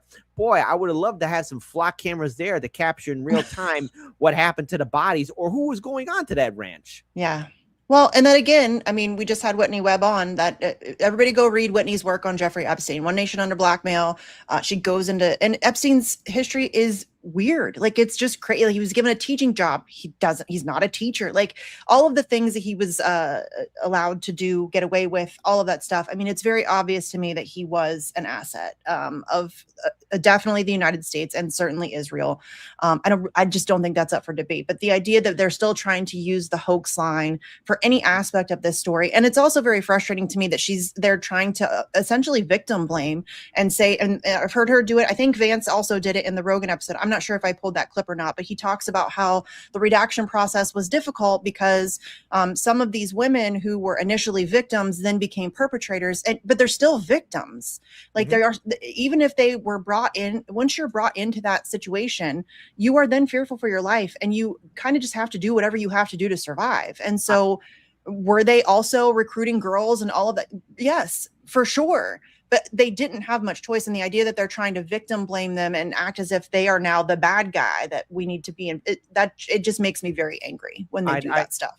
I would actually go even further, because look, with somebody like Epstein, you just don't know what he will do. And you know, it's again, some of the women that partook in this, or other people, perhaps it's acting rational in an irrational situation, to where you see this one person have influence over local, state, federal politicians, judges, police officers, sheriffs, and no one's touching him. You could get the menace of fear there. And I find it interesting that you have the same Trump administration now saying, or indicating, that there's hoaxes or that there's some fake news, when I could just rewind back the clocks to 2019 when all this started, and a lot of conservative right-wing channels were talking about this. Yes, people on the left were talking about it too, but a lot of people made their bones, got all the figgy pudding, all the viewership, all the subscribers, all the donations, talking about the Epstein files. And as soon as Trump got reelected, they got the memo to shut up. And then, of course, how can we remember or forget the infamous right-wing influencers jumping up and down with the binders on the White House? If I was there, I would be so embarrassed that people be jumping up and down, because that's a somber moment. But no, because that was all for show. Yeah. And now that Trump is in and saying that nothing happened until what happened in February of this year, all of that came crashing down. All became revealed, and that was just a drop in the bucket. You know, I'm talking about the Epstein files. It wasn't too long ago where I even mentioned that Epstein had his own tribe of doctors, his own group of doctors that would oversee women that were in his services. I mean, he kept a lot of people. There were many forced abortions and reproductive health care, birth control, pap smears, all of those things, I'm sure, were handled because he can't have them going to a regular doctor. They might tell somebody, you know what I'm saying? So exactly, there's no question. He had a whole host of people working under him, with him, for him, beside him, all of that. And that's what's so frustrating. There's plenty of evidence to support this stuff. And not a single person other than Ghislaine Maxwell is in jail. Not a single person is in jail. And that is just, it blows my mind. You would think, but is she really in jail? She's at Club Fed, which is like for white collar criminals. And when you have those same white collar criminals, she's on vacation, basically, saying, hey, we don't want her here. You know, that because that's what they said. Like, you had all these white collar criminals saying, like, what are you bringing her here for? We don't want her. And they let her on in. Yeah, it's despicable. But okay, so there's another clip here that I wanted to talk about. So and it talks a little bit about what you were just mentioning with the binders. So the purpose of because that was all so very performative and stupid and embarrassing. And again, I will say it again. Anybody who was involved with those shenanigans, why do you still have a platform? Not saying that they should be silenced or censored, but why is anybody watching them? They should have zero credibility left with the American public. That was such a disgusting display that I can't even, I don't even have words, or I'm not even able to fully comprehend how just vile that was. So let's take a listen to what he has to say about that performative display that they put on there. Again, say this with all candor, we absolutely screwed up the comms of the Epstein files, like we just did. But do I think the reason we screwed up the comms is because we were trying to hide something? No. I think the reason we screwed up the comms of the Epstein files is one, Pam Bondi said the client list is on my desk, right? Well, they had binders. They were standing 100% in front. But those binders were largely documents that had already been released, right? So let me try to. Well, what was the purpose of that performative display of the Epstein files? And she was saying there's tens of thousands of hours of film. I don't know what the purpose of it was, but I know that the effect of it was to make people mistrust the entire effort. And what I think was happening, look, I know Pam, I like Pam. I don't think there was anything malicious going on. I think Pam was trying to respond to the political moment. I think she overstated what we had and what we didn't have. And I think that she, got roasted for it publicly by a lot of people, including me. Like, yeah, they're throwing Pam Bondi under the bus on that one. The Dow is over 50. Yes, but what about the victims? But the Dow Jones. No, first of all, I remember early on, Trump was applauding how she handled herself until, he read the room. It's like, okay, well, we need a sacrificial lamb. That was an absolute embarrassment and an insult to the victims that were standing right behind her. Because when Trump got elected, he made promises to be transparent. He did talk about the Epstein files, but when it came push to shove, he was forced by Representative Thomas Massie and Ro Khanna. And Massie, I think, in my opinion, is the only person who's been punished. He lost his seat. Yeah. I mean, I don't have to like him on all of his other policies, but of all the people, that's the guy that loses his seat. That's the guy who loses his election. Kentucky. They spent $30 million? Israel and AIPAC spent $30 million on seating him in Kentucky. Kentucky, you got a guy from Chicago. We got corrupt politicians here. We got a history of questionable elections. But I got to tell you, Kentucky, you guys could have done better. Yeah. Yes, 100%. Yes. And that whole display was genuinely disgusting. And the idea, I mean, I think it was a Libs of TikTok lady. I can't remember her name, Shia or whatever. It doesn't matter. Whatever. But she was literally like bouncing around, smiling, holding this binder up that is supposed to be filled with evidence of child sex abuse. And why are you smiling, ma'am? Like, what are you doing? The absolute just complete lack of awareness of the moment. It's crazy. I have my own theory, and probably, there's others that have maybe a more better explanation. But for those who reach the peak of influence, where you get millions of subscribers, millions of views, you lose your ability to understand human emotions, and you're just only focused on the camera and the likes and the views and the admiration from diehard followers. Because humans, sadly, are creatures of habit. So you asked early on, like, why people still follow them. It's because it's what keeps them comfortable, and they're not going to think ahead, when in fact what you want from an audience is to critically challenge you, give you constructive criticism and feedback. You don't want to be surrounded by ARPing seals. You want people to be some people do want to be surrounded by but see those those people don't add anything to the conversation. What they want is to be seen, have the lights and camera on them. The whole goal of independent media is to get everyone who's watching this show right now, and all independent media, to be actively involved and to actually stand up and realize that the two-party system was owned not only by people like Epstein, but others that are leading into these pointless wars. And just because Epstein is gone, air quote, I have my suspicions. Right. But that's it. I'm leaving it there because I love Jimmy and everybody else. And then you have Miss Maxwell in jail. But you're going to look me in the eye and tell me that the Epstein network is gone? No, it's either being rebuilt or somebody or people. And he wasn't the only one. Like there are more Epsteins out there. He was just one piece of that puzzle. I mean, we saw like the Diddy stuff. Diddy was the Epstein of Hollywood, right? Like there's multiple layers to this, and people are just assuming that because Epstein is gone that it's over, and it's just not, and it's going to keep continuing. So here's where he kind of admits that yes, they did screw it up, which no kidding, no shit, Sherlock. I guess. I want to say we mishandled the Epstein release. Guilty. We did mishandle, especially the communications of it. What do you think should have been done? I think that we should have just dropped everything at the very beginning. And like, obviously it takes a little time to review the stuff, to find the stuff, to redact things where you have victims and so forth. But we should have just done it as quickly as possible. But some of the stuff that was redacted, some of the names that were redacted weren't victims. So yeah, I've looked into this, and my understanding of this, having looked at a lot of this, but not all of it, is that it is sometimes hard to draw a distinction between victim and co-conspirator.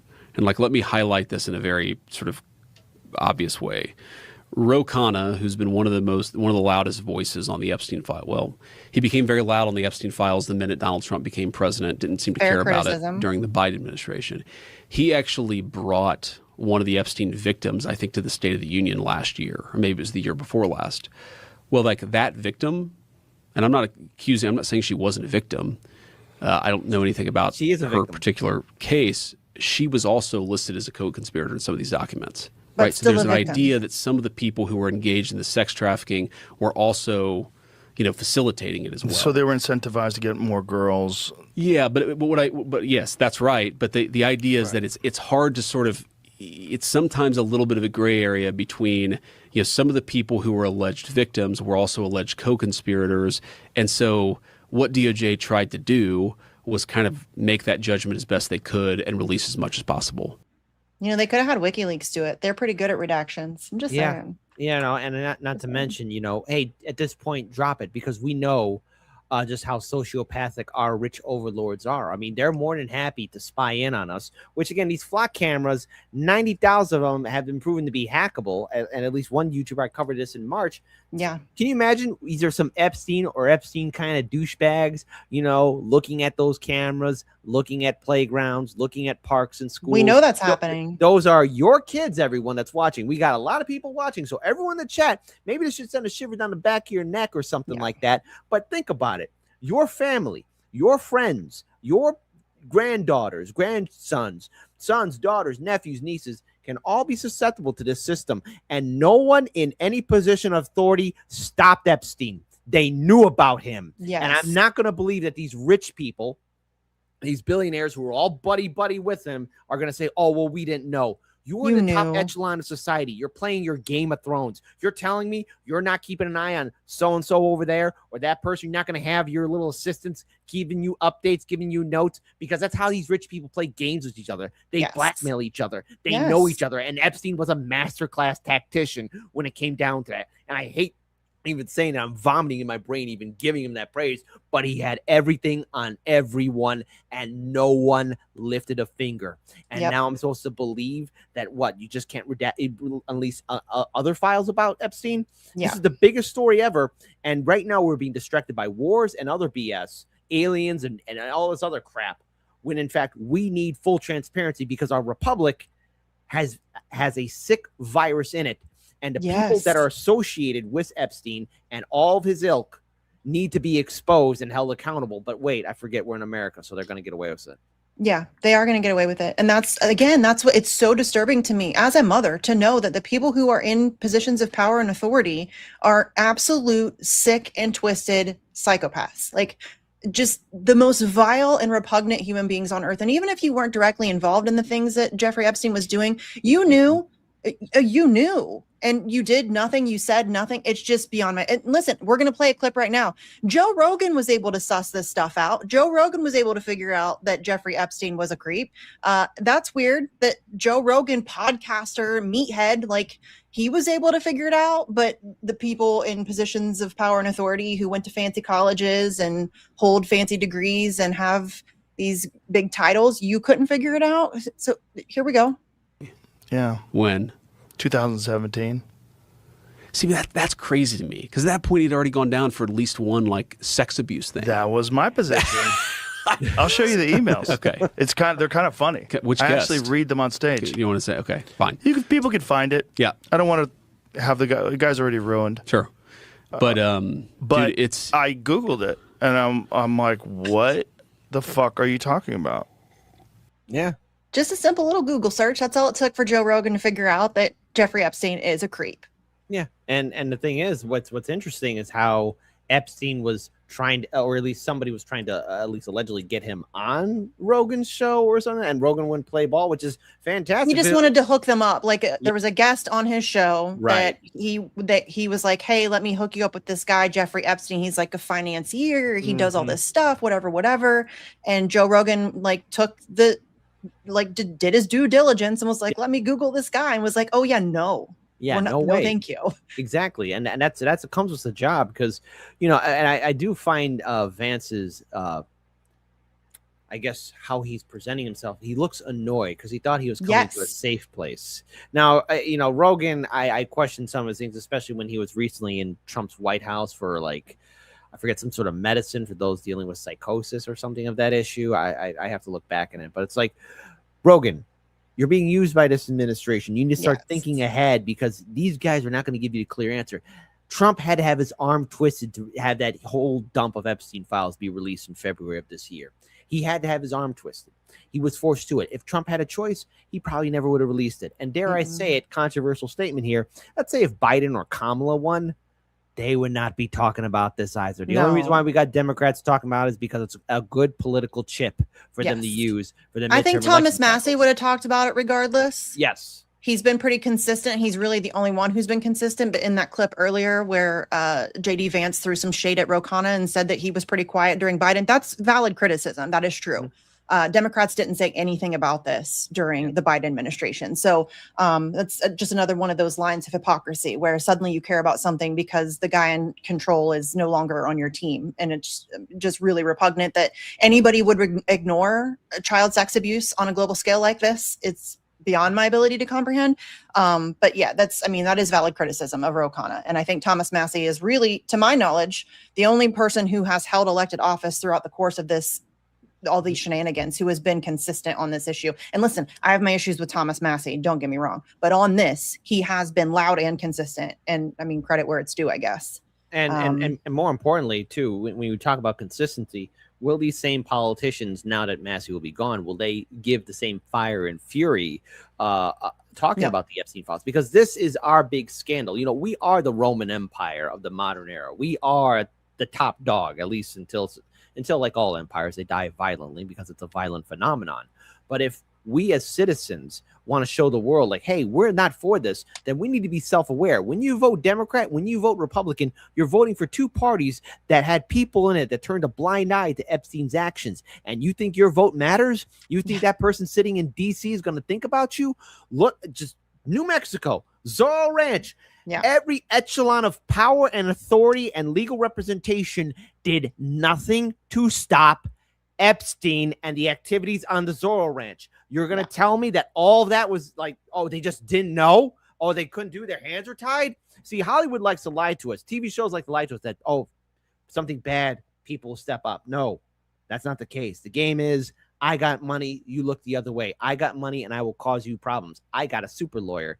And I will drag you and bury you, which is why, again, I'm always going to say this. You know, if we want real change, we got to start stepping up our own actions and not rely on DC. Massey, a rarity. Yeah. If you expect DC to represent you and fight for you, you got another thing coming. If you think the story has a happy ending, you're not paying attention.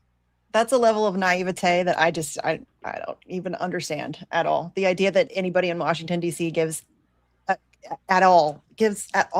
not at all about you. Wait. You're not even a consideration. They care about their jobs. So a politician like AOC, 2 years down the road, 4 years down the road, 8 years down the road, they care about their jobs. Well, yeah, they care. It's whatever's politically advantageous to them at the time. It has nothing to do with you. You do not matter. They will pander to you. But their actions are never going to be based on what you want, what you need, what is most important to you. It is always going to be based on how can they keep their job, how can they please their donors.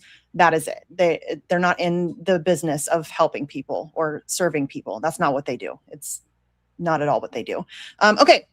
Let's move on because now we're all terrorists, Kit. Okay, so again, thank you for tuning in to the Jimmy Dore Show. I'm your guest host for today, Misty Winston. That's Kit Cabello. He's from Hardlands Media. He is joining me today as my plucky sidekick. I'm so happy to have him here. So listen, Kit, did you know that we're all terrorists on the left? Everybody on the left is just a terrorist. So we did it. Stephen Miller, this guy is like a Bond villain. He is like a quintessential. I'm not sure if there's a more evil guy. I mean, I don't know. There's some pretty evil people, but he just like his presentation is even evil.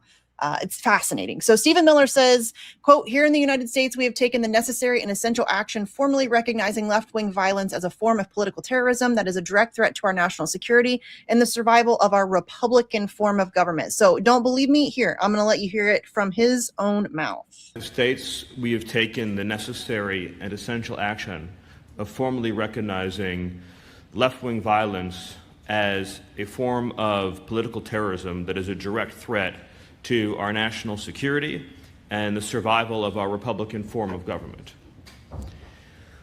President Trump issued a directive, in our parlance, it's called a National Security Presidential Memorandum, or NSPM, NSPM 7 to be exact, that directs for the first time in American history all of our law enforcement and intelligence agencies to work together to disrupt, identify, defund, debank, arrest, and prosecute these political terrorists that are operating in our country.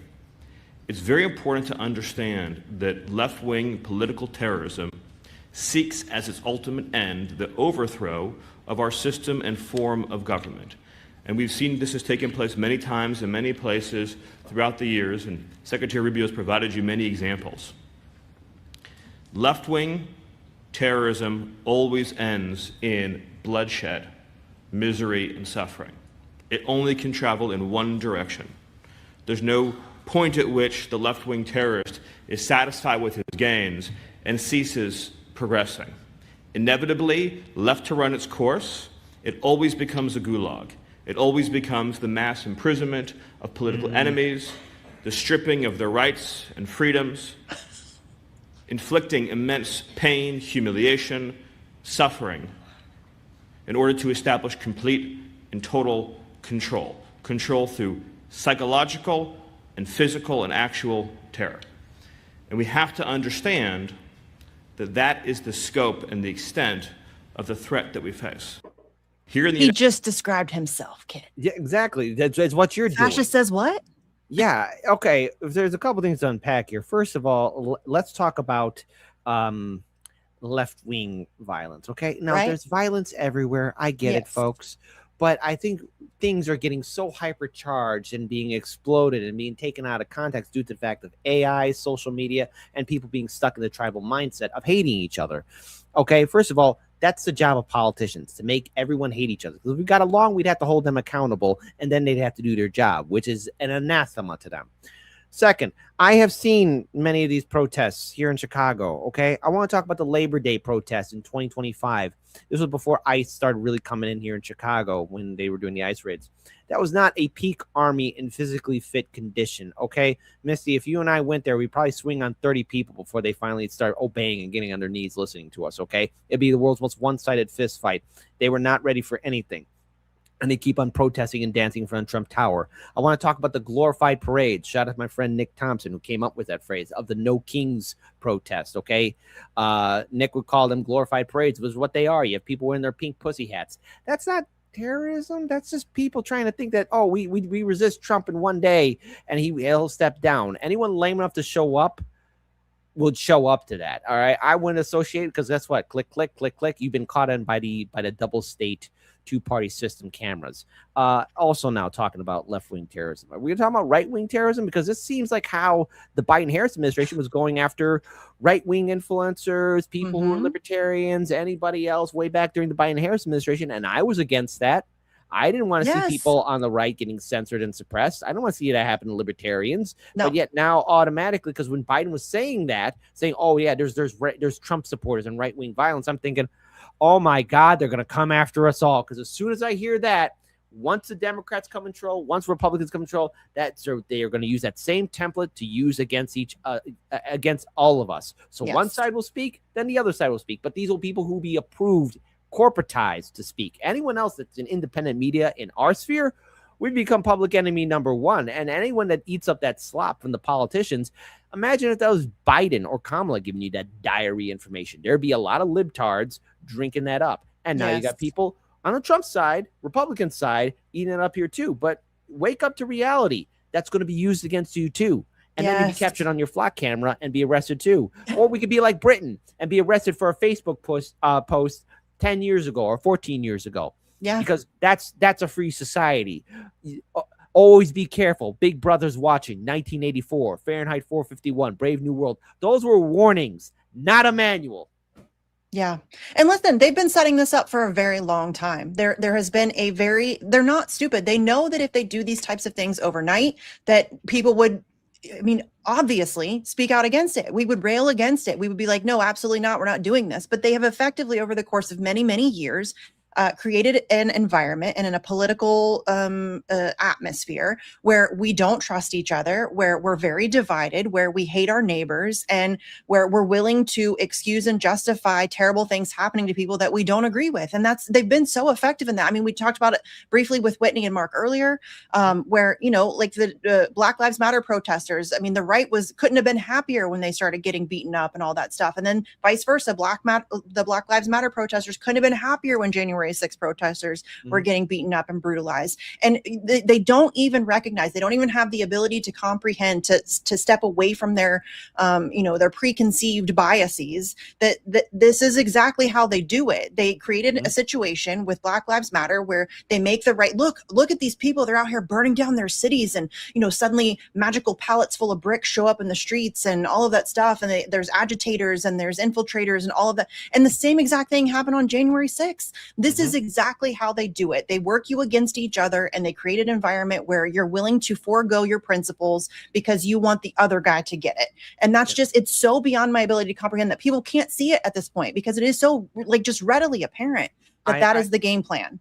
And they're just no, you're right. And I hope I don't instigate the chat or anybody else getting upset about this, but when Charlie Kirk died, I was devastated. I was doing a live stream, and I had one of my viewers, Dr. Nick, give me a heads up, like, hey, I'm not joking here, but Charlie Kirk just got shot. And I for one was like, oh crap, this is the worst thing that could happen, because I'm thinking, it's terrible. If he dies, the ramping up of censorship is going to happen, and then this is going to be weaponized to make one side hate the other. All right, and it's been effective. It's been very effective. But I say to anyone that's on the right and left, if you're just average, you're in on this, think long and hard. Okay, think about this. This is the same playbook we've seen before, where you see one side saying the left is the agitators. Then once the left comes to power, or liberals come into power, you got, oh yeah, the right are the agitators. The real agitators are the neoliberal centrists enjoying their brunch while the rest of us starve. Yes. These are the people that have led us into foreign wars, bankrupt our country. We're exposed to lead in our drinking water. We got other contaminants that we have to deal with. And yet somehow we're supposed to make it day in, day out, make ends meet. But then to keep us bitter, I have to hate my neighbor. I have to hate my family at Thanksgiving. That is not how it should work and function. And the job of independent media is to show, hey, these people in DC, these people who represent you, are they representing you? Because 99% of the time they're on the phone call listening to their donors, or they're getting marching orders to have them hate each other, because it's a script. When you see the Democrat Republican politicians arguing, it's like something from ECW or WCW or WWF. It's a soap opera featuring psychopaths. That's what it is. It's all manufactured and ridiculous. It's a show. It's always been a show. And you're so right. And I've been saying this for years, and I can't tell you how often I get trashed for saying this, but your neighbor is not your enemy. I promise you. The MAGA guy that lives down the road, if you're on the left, not your enemy. The lefty that lives down the road, if you're MAGA, not the enemy. I promise you.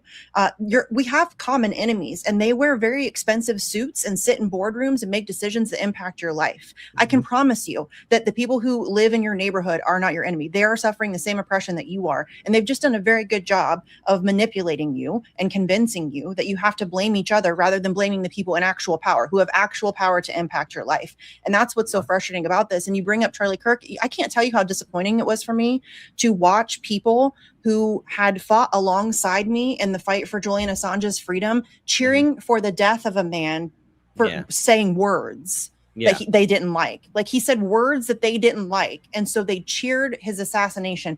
I blew my mind. These are people who I thought were like allies, like people who actually got it, who were legit. I have really learned over the years that finding somebody who is genuinely free speech is like finding a unicorn. They're very few and far between. Look, I believe in free speech because I have been a victim of censorship. I know firsthand about the jackboot censorship. It sucks. But, at the end of the day, when you are being suppressed, you got to look for people who do believe in it. And I remember getting started here, especially with independent media. You had I guess the typical troll would be like someone from the right saying, oh, you're a communist, you're a communist, you're a communist. And then later on, when the Biden-Harris administration got in, then you're MAGA. Then I'm somehow MAGA. And then I remember getting this one message from a Trump supporter saying, hey, how come these liberals and communists hate you? Aren't you guys friends? And I'm like, no, buddy. No, they hate me too. Everybody hates me. All sides hate me. Yeah, but I feel like that's how you know you're doing it right. Because if everybody hates you, then that means you've just stayed consistent. Exactly. And you're not pandering to anybody. And I feel like that's when you know you're in a pretty good spot. So this douche canoe, Stephen Miller, mentioned Marco Rubio. I do want to play Marco Rubio's comments too, because I think those are very telling. But also, before I forget really quickly, Stephen Miller was saying there that we're going to debank and blah, blah, blah. Social credit system, anybody? If you go against the grain, they're going to just take away your ability to bank, and they're going to take away your ability to live in society. And I'm just saying that's what we're moving towards. I'm going to say one thing. Look, what these politicians fail to realize is when you create an environment where nobody gives a single F, and like they're not afraid anymore, and they got nothing but hatred, and they don't care. Don't be surprised what a desperate person will do. Yeah. All right. Because if there's no consequences, and they know that, hey, well, it's all over for me now. Yeah. What can I do to take a big old sloppy dump in your hat and have you put it on? Because that's what you'll create an army. You'll create a world of desperation. And these politicians and all their AI. I mean, as Mark Antony once said, snows do melt and rivers do dry. Yep. True story. Okay, here's Marco Rubio, just so you guys can hear what he had to say about this whole thing. Face a new wave of this old evil.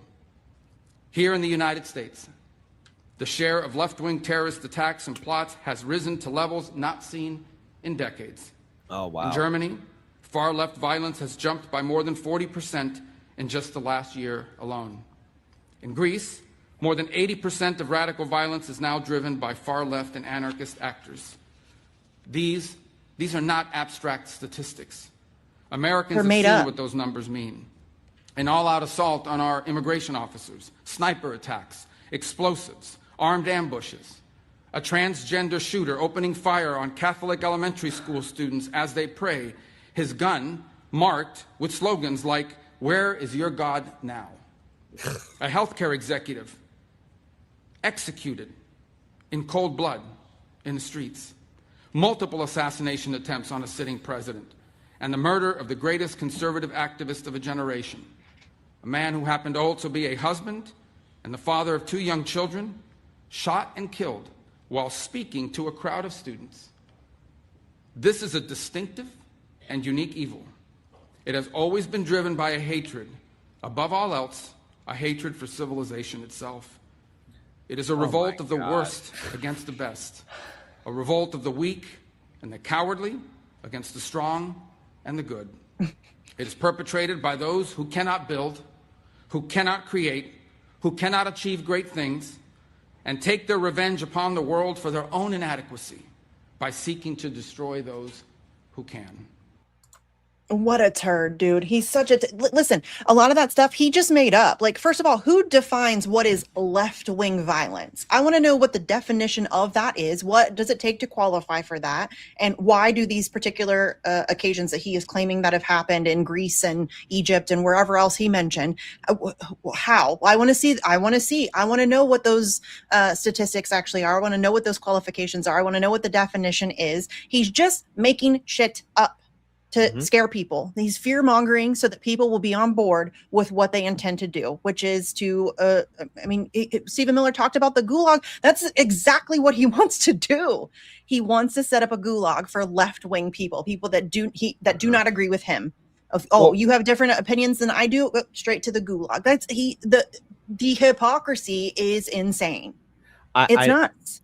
I'd also add on here too, you have talk about Trump's assassination. Well, as a former Marine, I have to say the people who did the site security around that area were not guarding the rooftops or any high elevated positions. Right? I mean, how'd you turn a blind eye to that?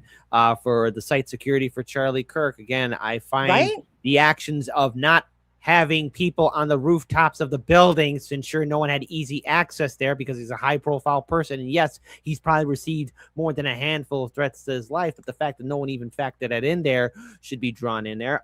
So look, and again, I say this as someone on the left, Charlie Kirk dying to me is a very, very bad freaking thing. And I wish it never happened because there's an after effect. We have politicians now using him as a scapegoat, be like, well, it's left-wing terrorism now that we got to worry about. Well, but in fact, you know what's real terrorism? These politicians protecting the ghost, air quote, of one Epstein, of one Jeffrey Epstein, not holding anyone who was rich and powerful who partook in that perversive actions that he helped facilitate being held accountable to the fullest extent of the law. That needs to be addressed. That's real terrorism. When our government doesn't do anything to arrest people who committed crimes. Yes. And let's not pretend that our government is above creating false flag situations in order to drive their agenda. Never And I'm not saying that any of these that he mentioned are false flags. Don't come for me. I don't know enough to, and we never will know enough. I think it's likely that at least one or two of these things that has happened, whether it's the transgender shooters or whatever, there's an element of false flaggery going on there. I don't think there's any question about it. But let's not pretend like they're not, like they're somehow above that and that they're not doing that. They absolutely are. They're pushing an agenda and they're going to do it in any manner that they see fit and necessary. So yes, that is. And I just wanted to point out too, our good pal Caitlin Johnstone posted this and she's correct. They're building a new COINTELPRO and it will not be dismantled when there's a Democrat in the White House. And she is correct. That is exactly what's happening here. And it's going to come for everybody. So if you're somebody on the right who is right now, and I've seen so many people in the comments of these posts, like, yes, you need to arrest people. Like, this is all talk. We want to see action. It's coming for you too. I just hope that you realize that you can cheer it on now while it's happening to people you don't agree with. But when it comes back for you, I'm going to say, I told you so, if I'm not already in a gulag. But it's coming for you too. It is absolutely coming for you too. Here's what I'm gonna say. Like, damn, they got you too. Who'd have thunk it, man? Listen, I hope we end up in the same re-education camp, Kit. Hopefully they'll put us in the same one so we can at least hang. Yeah, no, it's gonna be great. They're gonna be arresting everybody, or better yet, it's gonna be one big open air system where flock cameras are on us. And we got to think happy thoughts all the time, like, oh, how happy things are. Everything's nice. Oh no, the whole world's on fire. How lovely. Don't wait up, people who are cheering for this. They'll get you soon enough. They will. And then guess what? There'll be Oz rules now. And you'll be the new fish in the gulag. But hey, we'll be there. We'll be running stuff. Okay. Yeah. Give me my cigarettes. Oh goodness. Okay. All right. Let's move on. So here's a fun story. And again, thank you everybody for tuning into the Jimmy Dore Show. I am your guest host for today, Misty Winston. That is Kit Cabello. He's my pal. You can check him out on Hardlands Media. Please go subscribe, share, support, all the things. Yes. Thank you. Please support independent media. It is more important now than ever. So let's talk about, because you guys know I'm in Ohio, and every time I come to the Jimmy Dore Show, I have to bring at least one Ohio story. So what I do. So Vivek Ramaswamy. This guy is the bane of my existence. He's your buddy. He's your buddy. Your buddy. Your buddy and pal all around. No, sir. But Vivek Ramaswamy, so this was just released. A super PAC supporting Vivek Ramaswamy just reported $12.24 million in Q2 fundraising, with almost all of it from billionaires: Elon Musk, Ratmir Timoshev, I'm probably mispronouncing that, sorry, $5 million each; Bill Ackman, good friend of the show, Bill Ackman, and Ross Stevens, $1 million each. It's the first time any of them have donated to the super PAC. There's going to be a little qualifier in just a bit. So they joined fellow billionaire Jeff Yass, a strong proponent of school choice, as the main donors to the super PAC. You can check out the super PAC's filings with the FEC for yourself here. I went and looked. This is all accurate information. And then there's a correction here. Stevens gave $5 million when the super PAC was founded in early 2025. The 5 billionaires, Yass, Stevens, Musk, Timoshev, and Ackman, now account for more than 88% of VPAC's funding. That's the name of the super PAC. So Vivek Ramaswamy is raking in the money from the billionaires. And we have talked about Vivek Ramaswamy on the show before, because again, Ohio stories, we've talked about his affiliation with the Les Wexner of all of Ohio. And listen, and this is just my opinion, come for me, I don't care, but Vivek Ramaswamy has been very strategically placed in a position right now in order to continue the facilitation of the technocracy takeover in the state of Ohio. It's well underway. We're already largely there. Les Wexner has done an amazing job over the past many decades of really taking over Ohio. But Vivek Ramaswamy is being very strategically placed in Ohio to further that agenda, to make sure that the data centers go up, to make sure that Flock gets to continue putting their cameras up, to make sure that we talked about the drone plant that's being built in, I think it's Chillicothe, Ohio, which is not that far from me, where they're going to have high school kids building drones for war. That's what's happening here. Yes, I'm not joking. I'm not joking, Kit. That's a real thing. No. I remember this. I'm gonna forget the name of it, but there was a movie that starred Robin Williams, and he was like, he inherited this toy company, and he was Toys. It's called Toys. Oh, Toys, right. I think. Yeah, and there was a scene where like there was this corporation, this guy creating this military base, with toy. kids. And he was I having love them play that video movie. games. He was playing video games, having them launch Yeah. launch the drones. So here's what's going to happen: the high schoolers are going to be building the drones, and the little kids will be playing with the drones on their little Yes. video game systems, and they'll be live streaming on Twitch, Kick, and YouTube. Yeah, Hollywood always subscribe. tells us what's coming. Yeah, exactly. Always tell us what's coming. So we'll have little droners. That's great. Yeah. Nice. Okay, so here we go. Ex-Doge leader Elon Musk donates $5 million to pro-Vivek Ramaswamy super PAC. Just remember, they did have a falling out, so I think it's interesting that Elon Musk is giving him so much money. So billionaire Elon Musk donated $5 million to super PAC backing his former Department of Government Efficiency co-leader Vivek Ramaswamy for governor of Ohio. The SpaceX founder and Tesla CEO donated $5 million to the super PAC, Victors Not Victims, on May 8th, more than a year after Ramaswamy left Doge to launch a bid to replace term-limited Ohio Governor Mike DeWine, according to campaign finance records reported on July 15th. After the 2024 election, President Donald Trump picked Musk and Ramaswamy to co-lead the Government Efficiency Organization, but Ramaswamy left the effort shortly after to run for Ohio governor amid reports of friction between him and Musk. Still, Musk was an early supporter of Republican Ramaswamy's gubernatorial bid, writing on X that Ramaswamy had his, quote, full endorsement, end quote, on February 24th, 2025. The $5 million donation was Musk's first backing Ramaswamy's bid. Victors Not Victims, or VPAC, reported a $12.2 million in contributions between April and June. Other donors include Veeam software founder Ratmir Timashev, billionaire hedge fund manager Bill Ackman, and entrepreneur Ross Stevens. VPAC's top donor remains Pennsylvania businessman Jeff Yass, who advocates for school choice and private school scholarships. Yass has donated $20 million to the super PAC. Ramaswamy will face Democrat Dr. Amy Acton, former head of the Ohio Department of Health, in the November 3rd general election. And she's a hot mess express, too. She shut down the state of Ohio during COVID and did all the dumb stuff that happened during COVID. So Ohio's screwed. I've said it before on the show. Please send help. No. I gotta steal your line. Ohio, we're effed. We're fucked. Yeah. Yes, we are. We really are in Ohio. It's a really unfortunate situation here. Lex Wessner has taken over the state. We're stuck with Dr. Amy Acton or Vivek Ramaswamy to take over for Mike DeWine. Like, it just keeps, just keep punching me in the face. It's fine. It's fine. It's fine, Jeez, guys. Everything's fine. You make Chicago politicians look like saints and actually all-time productive members of society. Why are you trying to take our belt, Ohio? Sorry, man. I'm telling you, Ohio's been on a steady shift towards chaos for a while. But it just, like, the past, I would say, really the past decade or so, it's really gotten out of control. But I mean, if we're just being honest, it's been since Les Wexner came and started taking over everything, and buying towns and taking over government and all of that stuff. Like, he really is in full control over the state of Ohio. That's just the reality of it. So again, I'm asking, please send help, or booze or something, so I can just drink my way through it. I don't think you're going to get the Knights of Rohirrim, but I would say if you are, if you want to make things even more depressing, like right now, you got a lot of people on the right who are supporting Vivek, your best friend. Just so you guys know, that super PAC, there'll be a click clone copy of it if the liberals ever get control of it. So they'll do the same thing. It will exist, but they'll give it a shade of blue, and then no one will say nothing. Yeah, don't get it twisted. I think most people are familiar with the fact that I don't like any politicians. I think all of them are corrupt and untrustworthy.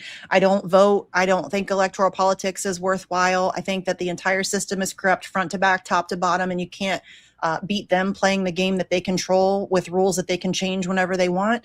So don't get it twisted. I'm not saying that it is solely Republicans, or it's just Vivek, or that it's whatever. I'm just telling you that, and by the way, Vivek Ramaswamy, none of his donors come from the state of Ohio. It's all rich and fancy people who don't live in Ohio, have never lived in Ohio, know nothing about Ohio politics, but they're funneling just a crap ton of money because, again, in my opinion, he is being strategically placed to oversee the further technocratic takeover of the state. And again, we're really already there, but he is just like that kind of final nail in the coffin. So there you have it. Okay. I think we are going to switch to Rumble, friends. So if everybody wants to bounce out of here, head over to Rumble. And then I think Misha's going to jump in with some super chats. So we will see you over there.